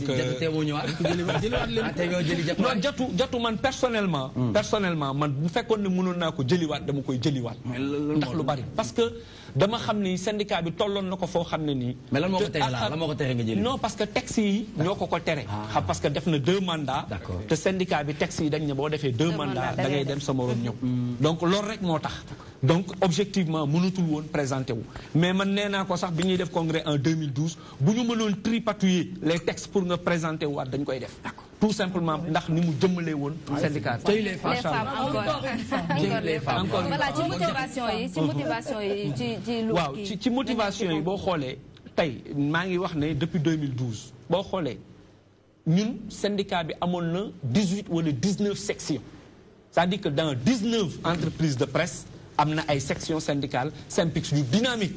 nit ñi di xeex en interne di ñafe daal pour seeni droit mais depuis 2012 ba tey boo xoolee sections yu bëri dee nañ combien de sections ak lu leen rey bëri na li leen rey mooy lenn rek xëy na comme c'est dans le privé xam nga privé def fa syndicalisme moo métti surtout dans les entreprises privées de presse xam nga dafa syndicat dafa métti d'abord kenn bëggul parce que ku nekk yaa ngi naan yii man duma ci dugg balaa ñu may dàq sama contrat ainsi de suite déjà loolu day affaiblir section bi kenn dootu ci bëgg bokk te syndicat national bi taxawul taxawaay boo xamante ni pour dooleel section yi au niveau local wan leen ne ñun ñu ngi fii seen wet lu leen naqari suba ba ngoon ñun ñu ngi fi boo leen sëqatee ñu feebar boo leen ñaqee ñu tooy pour ñëw xeexal leen ñàkk doole boobu lu ko waral li ko waral bari na bu ñu xamee ne SYNPICS yàgg na fi waroon na am ay problème li ko waral bari na mooy quelque part aussi il faut reconnaître que am nañ ci ay part de responsabilité les jeunes reporters là technicien des médias kenn bëggatul tooyal sa loxo ci biir nekk nga ci biir entreprise bi ça ne marche pas liggéey bi doxul les conditions ne suivent pas mais gars yi moom masla rek non amul problème nañ c'est-à-dire que loolu aussi day rey syndicat te man jàpp naa ne boo nekkee liggéeykat say àq ay say yelleef nit di ko bafoué da nga war a mën a taxaw xeex ak moom lu mu ko jaral mu jaral la ko mais boo xoolee ci entreprise yi nañ waxante dëgg pratiquement xeex bi jaralul kenn nit ñi maanaam liggéey amul taxul loolu aussi parce que comme liggéey amul nga xëy na aussi oui xëy na aussi loolu mën nañ ko expliquer mais man je me dis que ni rek nit ki boo jàngee métier jàng ko am ci say diplôme ñëw dugg ci entreprise de presse ñu embauché la jël la di la liggéeyloo ak nu mu mën a demee même bu fekkee ne liggéey amul say àq ak say yelleef da nga war a am fulla gu toll ne ki lay liggéeyloo xam ne yow mii am nga fulla pour défendre say àq ak say yelleef. très bien Pape Ousmane li muy wax dellu nañ ci wàllum état waxum code de la presse nga xamante ne dañ koy saluer bu baax waaye li ñuy xaar ba tey muy jëm ci décret bi pour mu wàcc ñu dem nag ci applicabilité bi ngir ku nekk gis ci boppam mais aussi ñu ngi nekk ci année sociale ñuy xaar nguur taxaw bu baax askan bi rawati ci dolli ñi nga xamante ne ñooy yëngu ci wàllum presse moom mu ngi koy wax léegi nii am na ci lu bëri loo xamante ne waroon na état ci digganteem ak patron de presse te loolu doxul parce que loolu bokk na ci solution bi mën a dimbali ñun ñi nga xamante ne ñoom ñooy liggéey ci biir presse. waaw mais man d'abord ci démarche bi c'est-à-dire en tant que porte-parole SYNPICS comprendre ma démarche bi c'est-à-dire pour man ñàkkoo instance boo mën a teewee défendre say position pour man ñàkkoo instance boo mën a waxee ni lii doxul nii laa xalaate depuis un bon bout de temps c'est-à-dire démarche bi moom ma ci xaw a jaaxal le fait que nga bàyyi yooyu yëpp wala boog on ne sait pas est-ce que loolu jot na am wala déet mais nga préféré c'est-à-dire def benn poste déjà ñu xam ni que ni biir Synpics am na nu mu fa demee pour man principe nangu ko déjà ci benn cadre boo xam te c'est un peu formalisé nga xam te may nañ la soo gisee ne dara doxul nga ni kat man lii ak lii boo demee ba nag ñu contraire la asag doo ko mën a wax la peut-être morale mën na mayee nga génn am beneen démarche boobu laa comprendre d'abord parce que dañ nekk ci Sénégal boo xam il faut le dire à tous les niveaux boo amee ay dérèglement ñun en tant que jeunes yi aspirer pour ëllëg ñu mën a yor réew mi il faudrait que d'abord ñu exigence suñu bopp pour man loolu c'est d'abord lu ñu war a régler xawma loo ko motiver parce que man yàgg naa gëm ni Synpics ni ñu ko waxee Diatou Cissé xam naa ko bu baax koo xamante ni soo ko xoolee déjà ci li day force admiration li mu gëm loolu lay défendre te ay position mos sa changer en tout cas ci li mu ko xam ba léegi et quelqu'un la ko xam ku ñu xamee rigueur maintenant su fekkee ne dañu scotché wu ci kooku rek mooy ni déjà relève duñ koy xalaat et pour man amu leen yéen en tant que Synpics fenn foo xam te ne mën nañ ne da ngeen am cadre bu ngeen mën a jooyee mooy ne presse bi fu ngeen fëgg dañ leen fekk parce que ñun ngeen di xeexal en réalité pour ñu nekk léegi bu fekkee ni bàyyi leen yëpp kon gis nga fam benn déphasage entre ñoom mission bi ñu leen sas ak aussi perspective gi mu ñu ko war a jox ak ñi ci nekk ci biir loolu beneen affaire la boo xamante ne mën nañu wax fii ba suba mais am lu ci nekk leneen li mooy li may daanal li nga wax loolu dinañ ci ñëw léegi dañ ko bàyyi non li mu wax am na solo bu baax et je me rappelle que poste bi mu duggee rek automatiquement xam nga confrères yu bëri dañ ma woo ne ma mais non il ne fallait pas faire ceci il ne fallait pas faire cela donc je m'attendais à cette question mais en réalité ku ma expliquer rek il va dire ah ok d'accord effectivement syndicat bi am na lu ñuy wax bureau exécutif national qui se réunit toutes les semaines mais xam nga syndicat dafa am nu muy dundee ñun dañu sasoon mandat bu 3 ans donc 2012 ba 2015 2015 ñu waroon def ce qu'on appelle un congrès de renouvellement donc boo xamante ni moo ñuy jox mandat pour ñu continuer ba 2018 parce que 2 mandats successifs de 3 ans la alors bu ñu defee mandat 2012 ba 2015 la suñu mandat jeex amul congrès lu musul am d'ailleurs dans l'histoire du Synpics amul congrès parce que xëy na ki ko jiite buggul créer les conditions d'un congrès pour que ñu soit ñu falaat ñu wala ñu indi ñeneen fal leen ñu continuer donc en quelque sorte ce bureau-là est illégal selon nos textes alors man nag bi ma demee ba def sortie bi suñu premier mandat 3 ans réunion yu ñu doon def successivement à chaque fois je posais le problème et je leur disais que man je ne me retrouve pas dans ce qu'on est en train de faire cela veut dire que fi ma ko war a waxee moom wax naa ko fa bis bu ne ma wax parce que man mënuma comprendre syndicat boo xamante ni il est à tu et à toi avec des patrons xëy na ku ci nekk ak aussi say approche mais man jàpp naa ne man sama rôle en tant que syndicat c'est toujours du côté des travailleurs man loolu laa gëm mais gëw ma ne yow toujours tu es. lan nga jàpp ne loolu moo tax nanguwuñu renouveler bureau bi. bon kenn xamul xëy na bon peut-être que am na yoo xam ne nii c'est vrai que je suis sur un plateau de télé xëy na yu bëri du ma ko mën a wax mais li ma jàpp ne daal c'est que dañu wanewul benn volonté pour mën a renouveler la. est-ce que du li nga bañ a wax ci plateau télé mooy problème bi. non du question. est-ce que du loolu nga war a génnee. évacuer ko ngir mu yaatu. c'est-à-dire xam nga en fait. man c'est ce qui me connaît ça que j'ai toujours eu le courage de mes idées. mais dama ne gis nga syndicat boo ko yoree ay nit am ci yow confiance jiital la da ngay wàccoog yoon encore une fois bi ñu defee mandat 2012 ba 2015 ñun la suñu jaan wàcc c'est-à-dire que actuellement comme defuñu congrès on est dans l'illégalité les réunions yu bëri pratiquement bu ñu convoqué du ma def parce que je leur dis toujours que ñun nous sommes des illégaux c'est-à-dire que dañu war a créer les conditions d'un autre congrès pour que ñeneen ñëw ñu mën leen a jébbal syndicat bi mais defuñu ko dañu continuer xaabaabal xëy na xaabaabal bi ku ci nekk bon boo jiitee yenn privilégié ak yeneen yi tax na ba doo yàkkamti pour def congrès te loolu dama jàpp ne c'est pas élégant pour koo xamante ni nit ñi dañu am ci yow confiance. très bien jeex na tak mais duñu tere il faut ñu bàyyi may mu ne foofu mu def la dernière question loolu moom mënu ñàkk. voilà kon ñu jël rek li nga xam ne li nga jot a expliqué nii que à chaque fois ci seen réunion yi yéen yaa ngi doon proposé pour ngeen amal yeneen congrès mais ñu bëri ñu bëgg a xam ñu ñuy seetaan ak ñi nga xam ne ñu ngi ci métier bi ban réponse la leen ku leen jiite doon servir ba boobu ba léegi en 2015 mënu leen tenir congrès. parce que réponse bi may dégg et tout le temps ma koy dégg bi ma ko mujjee dégg sax ci rajo la. ay ree daf maa jàpp mooy que non mënaguñu def congrès te voté wuñu code de la presse et ensuite mënaguñu def congrès te adopté wuñu nouvelle convention collective. loolu depuis 2015. depuis 2015 ay ree daf ma jàpp parce que dama xam ne. Diatou Cissé bi fi nekkoon dem. projet yooyu bëri moom la woon. mais bi mandat bi jeexee dafa dem ñun ñu ñëw continuer ko le syndicat c'est comme les institutions c'est dans la continuité ñun bi ñu ñëwee am nañ chance ñu voter code de la presse mais convention boo xamante ni adopté guñ ko waruñu la fi téye pour nga ni balaa may dem ñu adopté ko ba pare pour ma door a dem parce que loolu c'est manquer de respect aux gens et je crois que syndicat continuité la ñeneen bi ñu ñëwee dinañ continuer xeex bi ba ñuy adopté nouvelle convention. Merci beaucoup monsieur Ali Fall porte-parole Synpics ñu doon waxtaanee le Synpics perd sa dignité loolu la ñuy waxtaan ak Infomédia ànd ceeg Maymouna Niane merci beaucoup à madame Mame Diarra Gueye Kébé présidente association cancer du Sénégal ñu doon waxtaan lu jëm ci sensibilisation écouter réconforter orienter les malades je pense que liñ fi wax yëpp nekk na lu am solo ñu bàyyi nga def kàddu bu mujj bi. waaw kàddu bu mujj bi may wax mooy il faut que ma wax tuuti ci suñu programme Octobre Rose parce que dañuy am ay manifestations yu ñu def durant l'Octobre Rose. dañuy def benn marche de sensibilisation boo xam ne mi ngi tudd doxu piété ci cancer u ween marche bi ñu ngi koy def dimanche 30 septembre.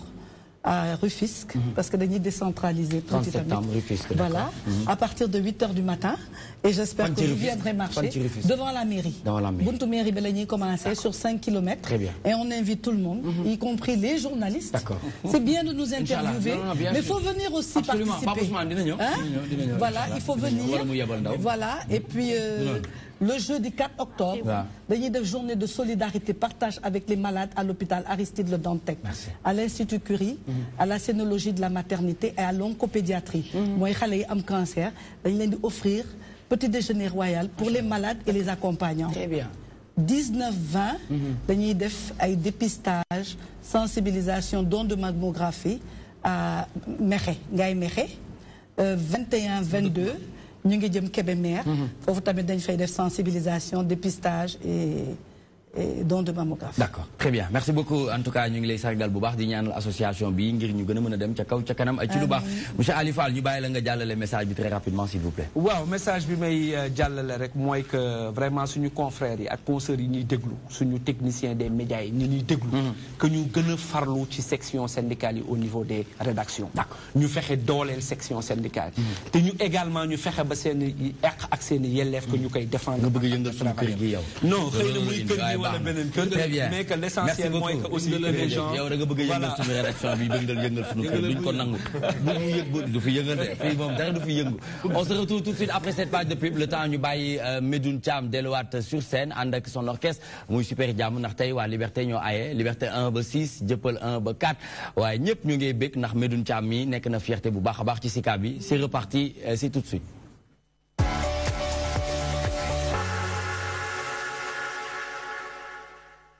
L'association des caméramans du Sénégal sont aussi engagés que chaque citoyen sénégalais. Dañuy def seen don de sang le 29 septembre bii di ñëw Sénégal yëpp la ñu woo Sénégal yëpp la ñu invité ku nekk dugal ci loxoom l'association des caméramans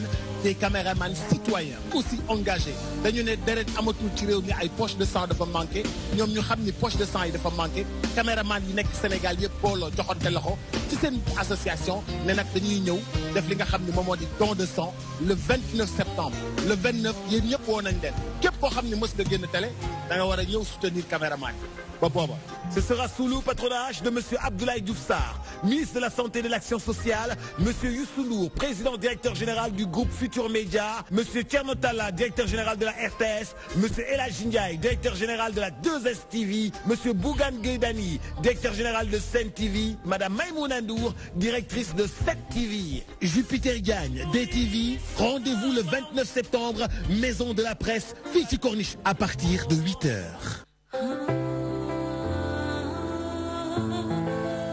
mooy yow yëg nga li ma yëg Baba am dee nga jëm fan Baba am dee nga jëm Saly hôtel Amaryllis loolu kañ la le 29 septembre lu yëngu lu ne la ko yëngal la ko ëpp doole nag Baba kuy sa gan mu ne ma Wally Ballago Seck xale bi xew ci jamono. Yeah. Ah Karina. N'écoute pas. Allô. Baba am di kuy sa invité mu ne beneen xale bi xew ci jamono Abiba.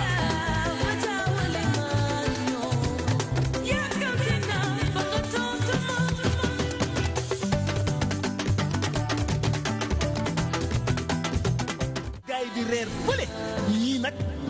gars yi nag ñu toj ko buñ ko tojee ba noppi ku mu neex nga fanaan loolu yëpp ci 50 000 francs sa chambre ci 50 000 francs dîner bi ci 50 000 francs yi la bokk spectacle bi ci 50 000 francs yi la bokk nga fanaan ba noppi yeewu dugg si piscine bi def sa ndekki bu baax folaale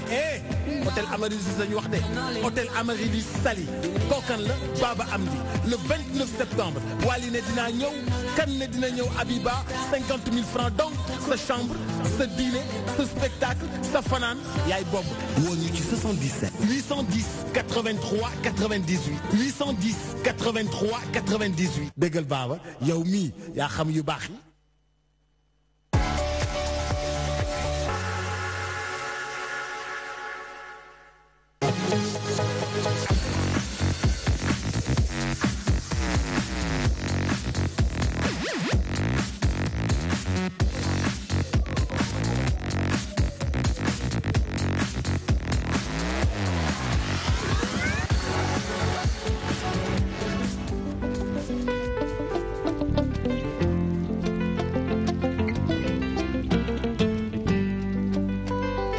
Chérie Coco bul ma di fiire chérie ma way la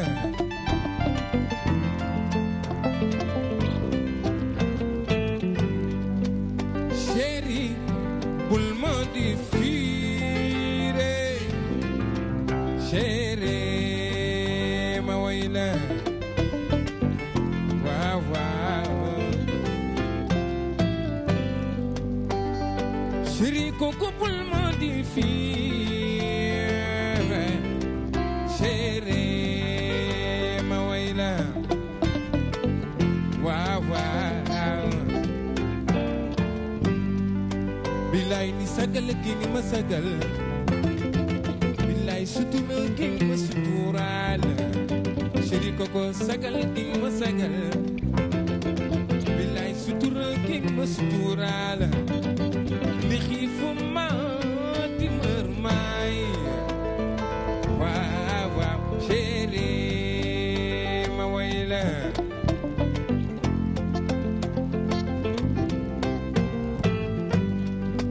lu yàlla sàkk jigéen la ci tëral te jigéen mooy sunu yaay esire ibu pende sa dena moo dara dara dara Chérie Coco na moo dara dara dara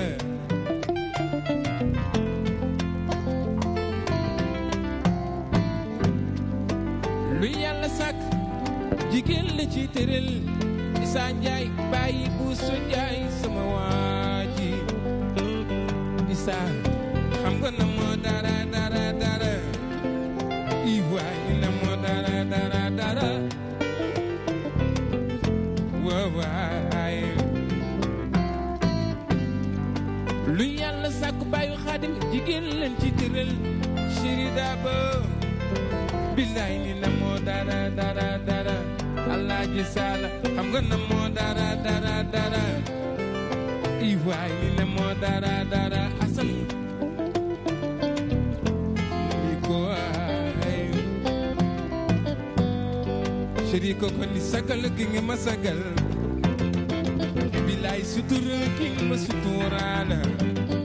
yaayu jaara sagal gi nga ma sagal Seydi Sarr sutura gi nga ma suturaala nit yi tuma ragal may waaw waaw chérie ma way la bilaay riisuma ndeysaan riisuma ilaaj riisuma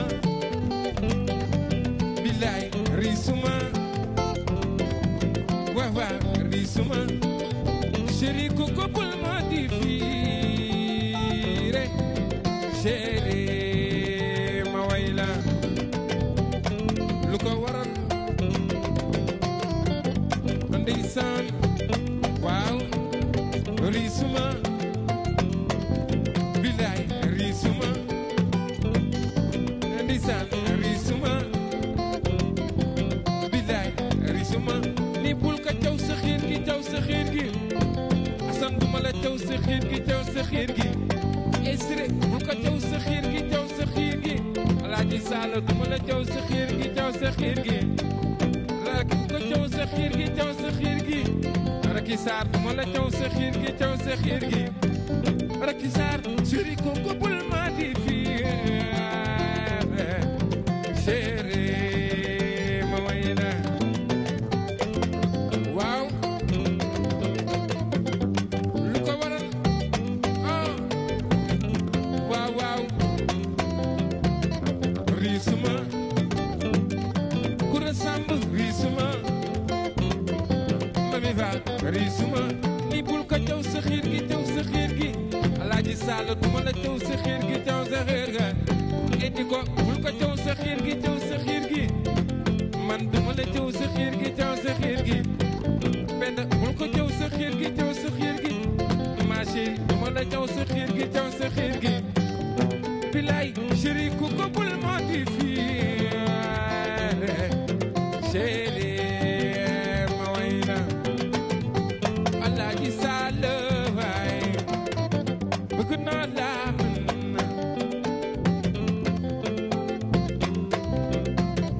hey samay mbayaan yu wey riisuma bilaay riisuma liko riisuma kon gaadi chéri ko ko bul ma di fiire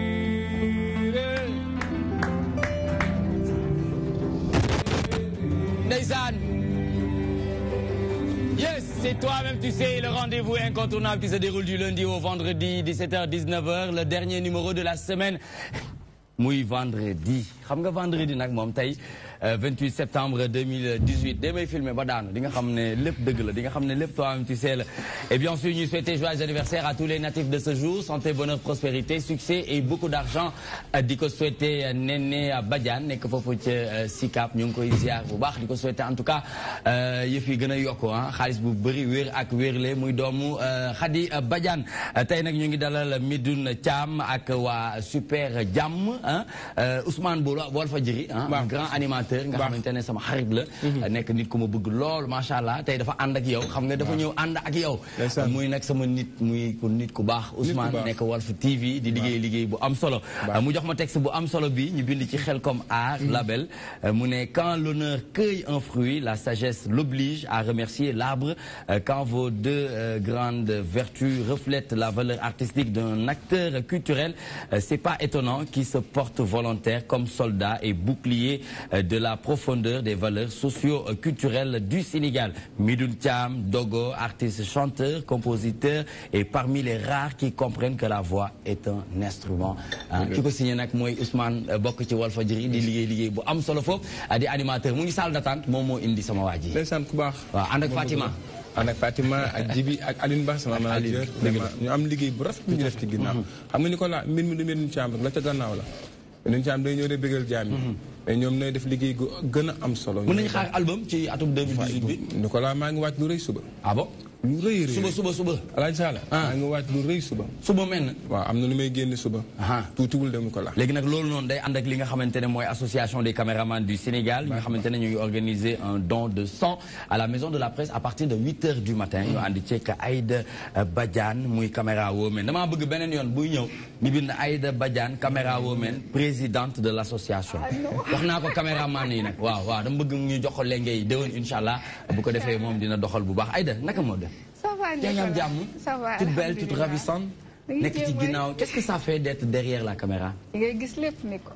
lépp mooy lan lu ne fa ne. li nekk ci ginnaaw. waaw moo dàq ci kanam de. ah bon maa la wax lu ne ci kanam. essayé ko. la moo ne ci kanam. lu ne fàng ñëpp di gis ñun ci ginnaaw rek les hommes de l'ombre. et à la RDV ça se passe bien. ça va alhamdulilah ñu ngi sant yàlla. liggéey baa ñu bëri nga koy dóor muy daanu. waaw ñu ngi góor dem ci reportage ànd ak waa rédaction. di buuxante di buuxante. waaw loolu naan nga def ñaata at def nga ko métier bi. bon ñoo ngi dugg ci 10 ans de. 10 ans. lépp ak RDV wala da fan nga non xam na yeneen car rapide laa ngi ko commencé. bi ma paree formation. waaw. def 4 ans yooyu. ñëw RDV. ñëw RDV. defoon nag doon xaw a sob lu di dugg ci animation. waaye xam naa ne du ma kii ak teeg yow. waaye ma delluwaat dina. jaajëf seen association bi nag. bi mu juddoo yàggul. waaye tàmbalee na def ay jéego yu am solo. lu mel ni don de sang nga xamante ne son excellence président de la République du Sénégal woo na Sénégalais yépp ñu bokk ndey bokk bàyyi dem may ji deret. waaw ni ko association bi mu juddee yàggul. mais li ñu tey si pied don de sang bi sax moom moo jéego bu njëkk bu ñu nar a teg incha allah muy don ñu gis ne président comme ni nga ko waxee mu ngi koy lancé te en plus banque de sang yi manqué nañ deret ndax kenn nangootul maye deret léegi nag kenn xamul lu ko war moom ma jaaxal tapet rek ragal rek mbaa yow di nga maye yow incha allah on a jugé nécessaire que ne pourquoi pas suñu première activité lancement association bi mu nekk don de sang baptême de feu bi waaw gis nga maye deret ci hôpitaux yi très bien léegi nag affaire bii nii moom nu juddu bi xam naa ne da ngeen koo waxtaanee waaye tey lan la ñu mën a séntu ak association des caméramans du Sénégal bon lu rëy lu xamante ne lu am importance la nar a nekk parce que li tax sax association bi tegu dañ doon gis ne suñ génnee ci terrain bi day am ay siisante entre télé yeeg caméraman télé yi ku nekk di jaay sa morom affaire te loolu lu war a mën a ñàkk la ñu gis que ne war nañ mën a booloo kon ni journalistes yi di booloo ñeneen di booloo pourquoi pas tamit techniciens yi war a mën a booloo siisante bi la woon pour am scoop bi waaw njëkk am élément bi wala am position bi bu baax la est-ce que moom liggéey bi bokk mais ci la mais am na noo koy defee mu gën a rafet mais da ngay di ñëw ci terrain bi di xëpp kii di buuxante fii kii di yàqal moromam te jaru ko parce que nekk nañ ci kii boo xamante ne ñun ñëpp dañoo war a booloo tey jii mun naa ñëw tardé sama beneen télé war na ma war a mën a jox image fekkente ne booloo nañ léegi nag loolu lañ toog ñu xalaat ci ñu ne pourquoi pas ñu def benn association boo xamante ne dañuy regrouper tous les caméramans professionnels du Sénégal ñu ànd booloo pour mën a liggéey bi jëm kanam ndax ci liggéey bu rafet ci la nga mën a am loolu baax est-ce que télé sénégalaises yi yëpp adhéré nañ c'est-à-dire tous les caméramans yi nga xamante ne waxuma sax ñi nga xam ñu ngi liggéey dans le privé ci ay agence wala nangam mais ñii di liggéey ci wàllum télé est-ce que ñëpp adhéré nañ bon ñëpp ñëwaguñu moo tax ñu bari nañ non RTS ñëpp a ngi fi télé bu nekk am nañ membre ci biir télé bu nekk am na membre ci biir mais ñu ngi woote ba léegi rek parce que ñu nekk si télé ñi ci site internet sax si lañ bokk waaw ñu ngi woo ñëpp daal bàyyiwuñ kenn très bien Monsieur Fall, en tant que porte-parole du SYNPICS, comment vous voyez cette initiative caméraman yi pour une première dans l'histoire ñu ne dañuy booloo nekk benn rawati ki doolu ñu teg jéego bu am solo bi effectivement man dama koy rafetlu vraiment moom laa ko doon wax léegi off the record nee naa ko vraiment man je pense que association bu mel nii dañ ko war a jëmmal et puis également mu bañ a yem fii nag aussi à Dakar appel boobu laa leen di lancer xëy na peut-être que maa ngi ci position boo xam ne tey je travaille avec tous les journalistes du pays maa ngi voyagé fépp et je vois esprit positif de collaboration bi caméraman yi an un peu partout dans le pays muy Tamba Kédougou Ziguinchor partout je les vois collaborer effectivement ñi ngi travailler ensemble man il m'arrive que ma am événement boo xam ne benn caméraman mooy ñëw mais bu filmé ba pare moi daf may jox image yi ma distribuer ko aux autres caméramans. mais loolu tamit non mais loolu caméraman yëpp ñëw. affaire bi bëri gars yi bëri. oui mais yooyu yëpp esprit c'est vraiment il faut savoir travailler dans une parfaite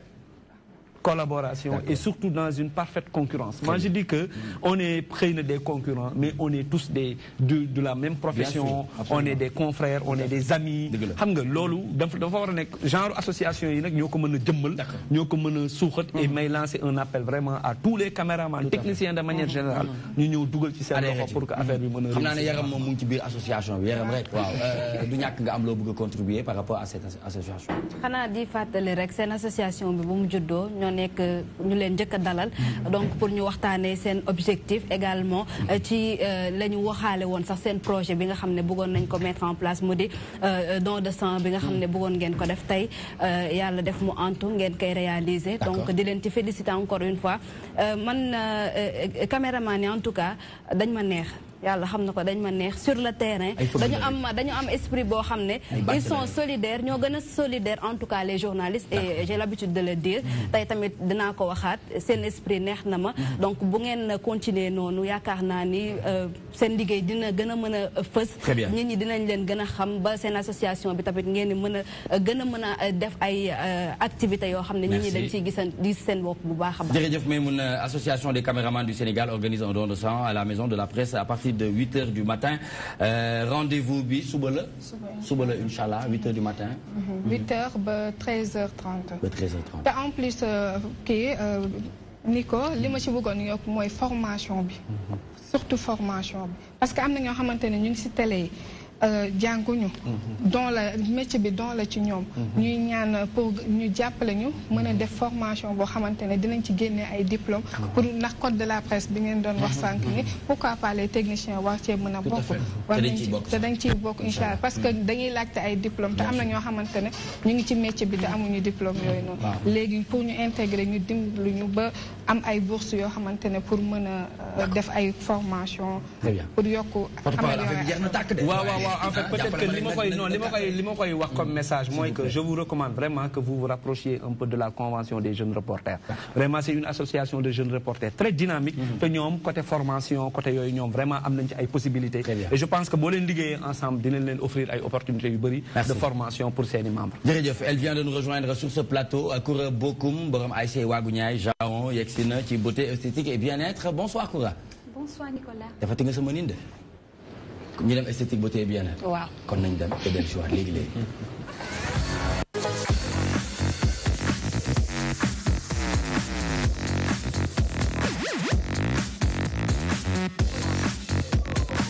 ma ne ko bu ko sax xool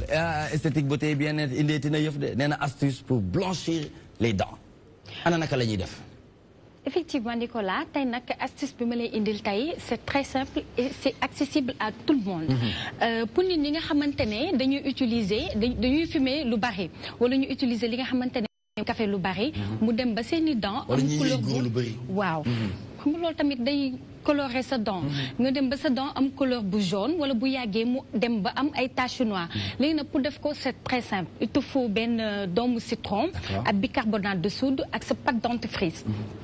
pâte dentifrice bi nag di ko laa mën na doon bu nekk. léegi damay jël sama cuillère à café de citron. Nicolas. waaw. léegi citron bi moom ñëpp xam nañ ni. citron dafa baax waaw. day tax sa voilà. benn cuillère à café de citron. citron moom day tax sa biñ am éclat. mu rafet. reetaan saay bu la sant ni voilà mel ni yow boo reetaanee ñëpp bëgg ak sa benn. da koy bañ waaye loolu la yàlla dogal. waaw li yàlla dogal na da ngay nangu rek. ak sa benn cuillère. waaye leneen moom. li lu mu doon. bicarbonate de soude voilà. foo dem di nga ko fa am ci grande surface yi. ça coûte que 100 francs. c'est pas cher. nga def sa benn cuillère de café à voilà bicarbonate de soude. nga jël sa pâte dentifrice. bu mu mënti doon. mais pâte dentifrice waaw sa pâte bi. mais il est préférable nga wut sa cuillère à soupe comme aw ma ko ni instant yi damay jël 2 cuillères. à café ndeysaan. gis nga Nicolas nii lañ koy defee. simple na xam naa sa paa boobu doon yëy góor bay xëy di woote ay xale naa leen. yomb na. gis nga Nicolas yomb ba dee. nga dëgg de. lii nii boo ko mélangé di ko utiliser dina dem ba sa bëñ. dina weex tàll dina rafet. kon de mi dul war na di ko def xale yi. ba booy sourire sax du ñu yàkkamti. xale yi ñu ko topp rek doy na. waaye day dolli de. ñëpp xale yëpp ko faa. bon mi dun caam yoo foo dëkk mu ne liberté 4 ah bon. voilà léegi da nga koy mélanger boo ko mélanger ba mu voilà ba mu doon pat nii ba mu kii. nga jël sa waaw boo ko mélanger ba mu baax jaxase ko ba mu baax. nga jël sa brosse à dents. dajji brosse à dents bu bees tax. ah Nicolas ñun dañu pare nag. ay léeg-léeg dañoo fay. voilà. kongote. dafa kongote keñ waaw. Nicolas nga appliqué ko ci ku ko wax na ngeen xam ne kookoo ko moom man moom ma ko de. voilà nga appliqué ko nii nga brosse. brosse. waaw ma brosse. waaw Nicolas. jox ma on est boo ma joxee ma daf may neex tamit ngeen nga jël brosse. mais am nga ndox après. wala ma ñëw alaaji. man dama woor. non mais bu ñu defee benn astuce dañ koy jàng dañ koy expérimenter. waaw. tay ma jox la tasse bi noonu. sachet boobu def naa ni am na tuuti ndox. gis nga ni nga koy def appliquer ko sa bëñ nga bàyyi ko si pendant 3 minutes. ba bicarbonate bi def effet citron bi tamit également. nga boo paree nga rincé wu. Nicolas mais il est préférable ñu def ko une fois par semaine. parce que comme citron bi acide la. te acide bu bari bi mën na dindi sa émail yu bëñ. donc mën nañu ko def une fois par semaine. bu fekkee nag bëgg nga affaire yi gaaw rapide. waaw mu def illico presto mën nga bañ a utiliser li nga xamante ni moo di citron bi nga jël bicarbonate de soude bi ak sa pâte dentifrice nga mélanger ko di ko brosser di ko la di nga dem waaw macha allah gis nga maa ngi nii di gis ay éclat sax non non vite fait nii bon na bon boo xamante ne waaw mais may mun a tamit may mun a valider may mun a la mooy sa problème valider di moo am problème amoo problème d'accord waaw gis nga Nicolas boo koy def nii dina dem ba tarte yi nekk ci sa bëñ bi yëpp tache noire yeeg yu jaune yi dina deñ ba ku la xool nga reetaan ko parce que da ngay am bëñ yu rafet da ngay sawar a ree da ngay sawar a ree très bien comme yow Médoune ñu jeexalee ak yow ci événement bu am solo bi nga war a am suba incha allah ginnaaw dégg nañu léegi astuce pour blanchir les dents nga xamante ne maa ngi koy expérimenté nii maa ngi xool qu'est-ce que ça a donné après en fin d'émission monsieur Fall dina ma wax Nicolas maa ngi jox suba ñëpp rendre fee ci cristal incha allah ndax am na liggéey bi pare na am na benn vidéo bu war a génn suba waaw mi ngi génn ci Khelcom Art TV ci chaîne YouTube bi après ñëpp dinañ ci daal muy hommage bu rëy gars yi musique bu rëy te way naa macha allah way naa ala taala bu génnee maa ngi ñaan yàlla Sénégal yëpp accueillir ko ndax liggéey nañ ko liggéey bu am solo maak waa label Khelcom Art di liggéey ci man El Hadj Diallo Djibi Aline Ba Pape Ousmane Fatima ñëpp joxe seen doole di def hommage bu rëy ala taala te xam naa bu génnee dina neex Sénégal yëpp non non yow loo génne dafay neex parce que ndaanaan nga te xam nga liñ naan ndaanaan moom liñ naan daa doomu ñay bul ko ñaanal mu rëy ñaanal ko gudd fan rek da ngay njëkkee ñëw li nga defoon tey li nga def ak ni ma lay dégloo gis naa ni yaa ngi am ay jéego yooyu def surtout man dama traditionnel bu baax a baax man gis naa ni côté traditionnel bi gis naa la ci bu baax a baax a baax même boo génnee album def ci benn morceau traditionnel boo xam ni bu baax a baax sa yëf la quoi incha allah waaw loolu man bëgg naa nga def même li ngay génne nii su dee defloo ko ci booy génn waat fexeel mu am benn traditionnel bi beneen bi may génne traditionnel la très bien loolu sax nag moom laa koy way ndax c'est important donc rendez-vous est pris demain maa ngi invité Crystal Palace à partir de quelle heure à partir de 0 heure rek inchallah comme inchallah mu neex dagan lool tey di waaye gis nga lii mooy avant première li nga xamante ne moom la ñuy wax anniversaire u yaram nag muy jigéen ju baax jongama yaataar waaw yaram man damay wax yaram man ak moom la man loolu man ak moom la donc yaram tey mooy fêté anniversaire am ñu koy souhaité joyeux anniversaire à yaram de la DTV muy ndaanaan bu mag di liggéey bu am solo ci li nga xamante ne moo jëm ci wàllum caméra ndax ci ginnaaw lay nekk chaque fois muy femme de l'ombre en tout cas on est très satisfait ci liggéey bu am solo bi ngay liggéey ci DTV gis nañu taxawaay bi waaye saa yu ma ko rombee ne ko jongama yaataar yaat ko tey gis nga ni ngay doxee waaw kooku yaram moo ko moom très bien ñu bàyyi la nga def kàddu bu mujj bi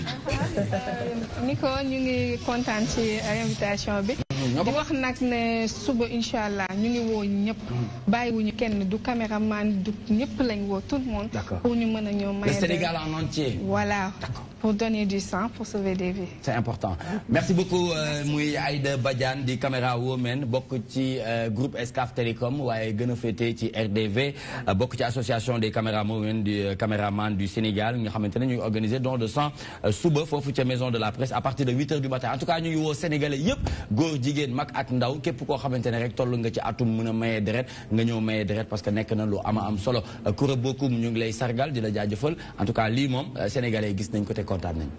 waaw Nicolas ma indiwaat rek astuce boo xamante ne day dimbali ñëpp muy ci jigéen ñi tàmm café ak góor yi nga xamante ne dañuy fumer te Nicolas am bëñ yu set moom dara gënu koo neex dëgg la tu te sens soulagé nga am bëñ yu nice macha allah très bien Alaaji Sall Bigué ñu bàyyi la nga def kàddu bu mujj bi muy avis du jour muy Sénégal di ko xaar mais nit ñi nañu àndandoor nañu booloo bokk ndey bokk baay fam góor goo xam ne dafa woon ay doomam ku ci nekk mun la demal taxani taaw bi mu taxanee ñëw mu ne ko roccil mu rocc mu ne ko damal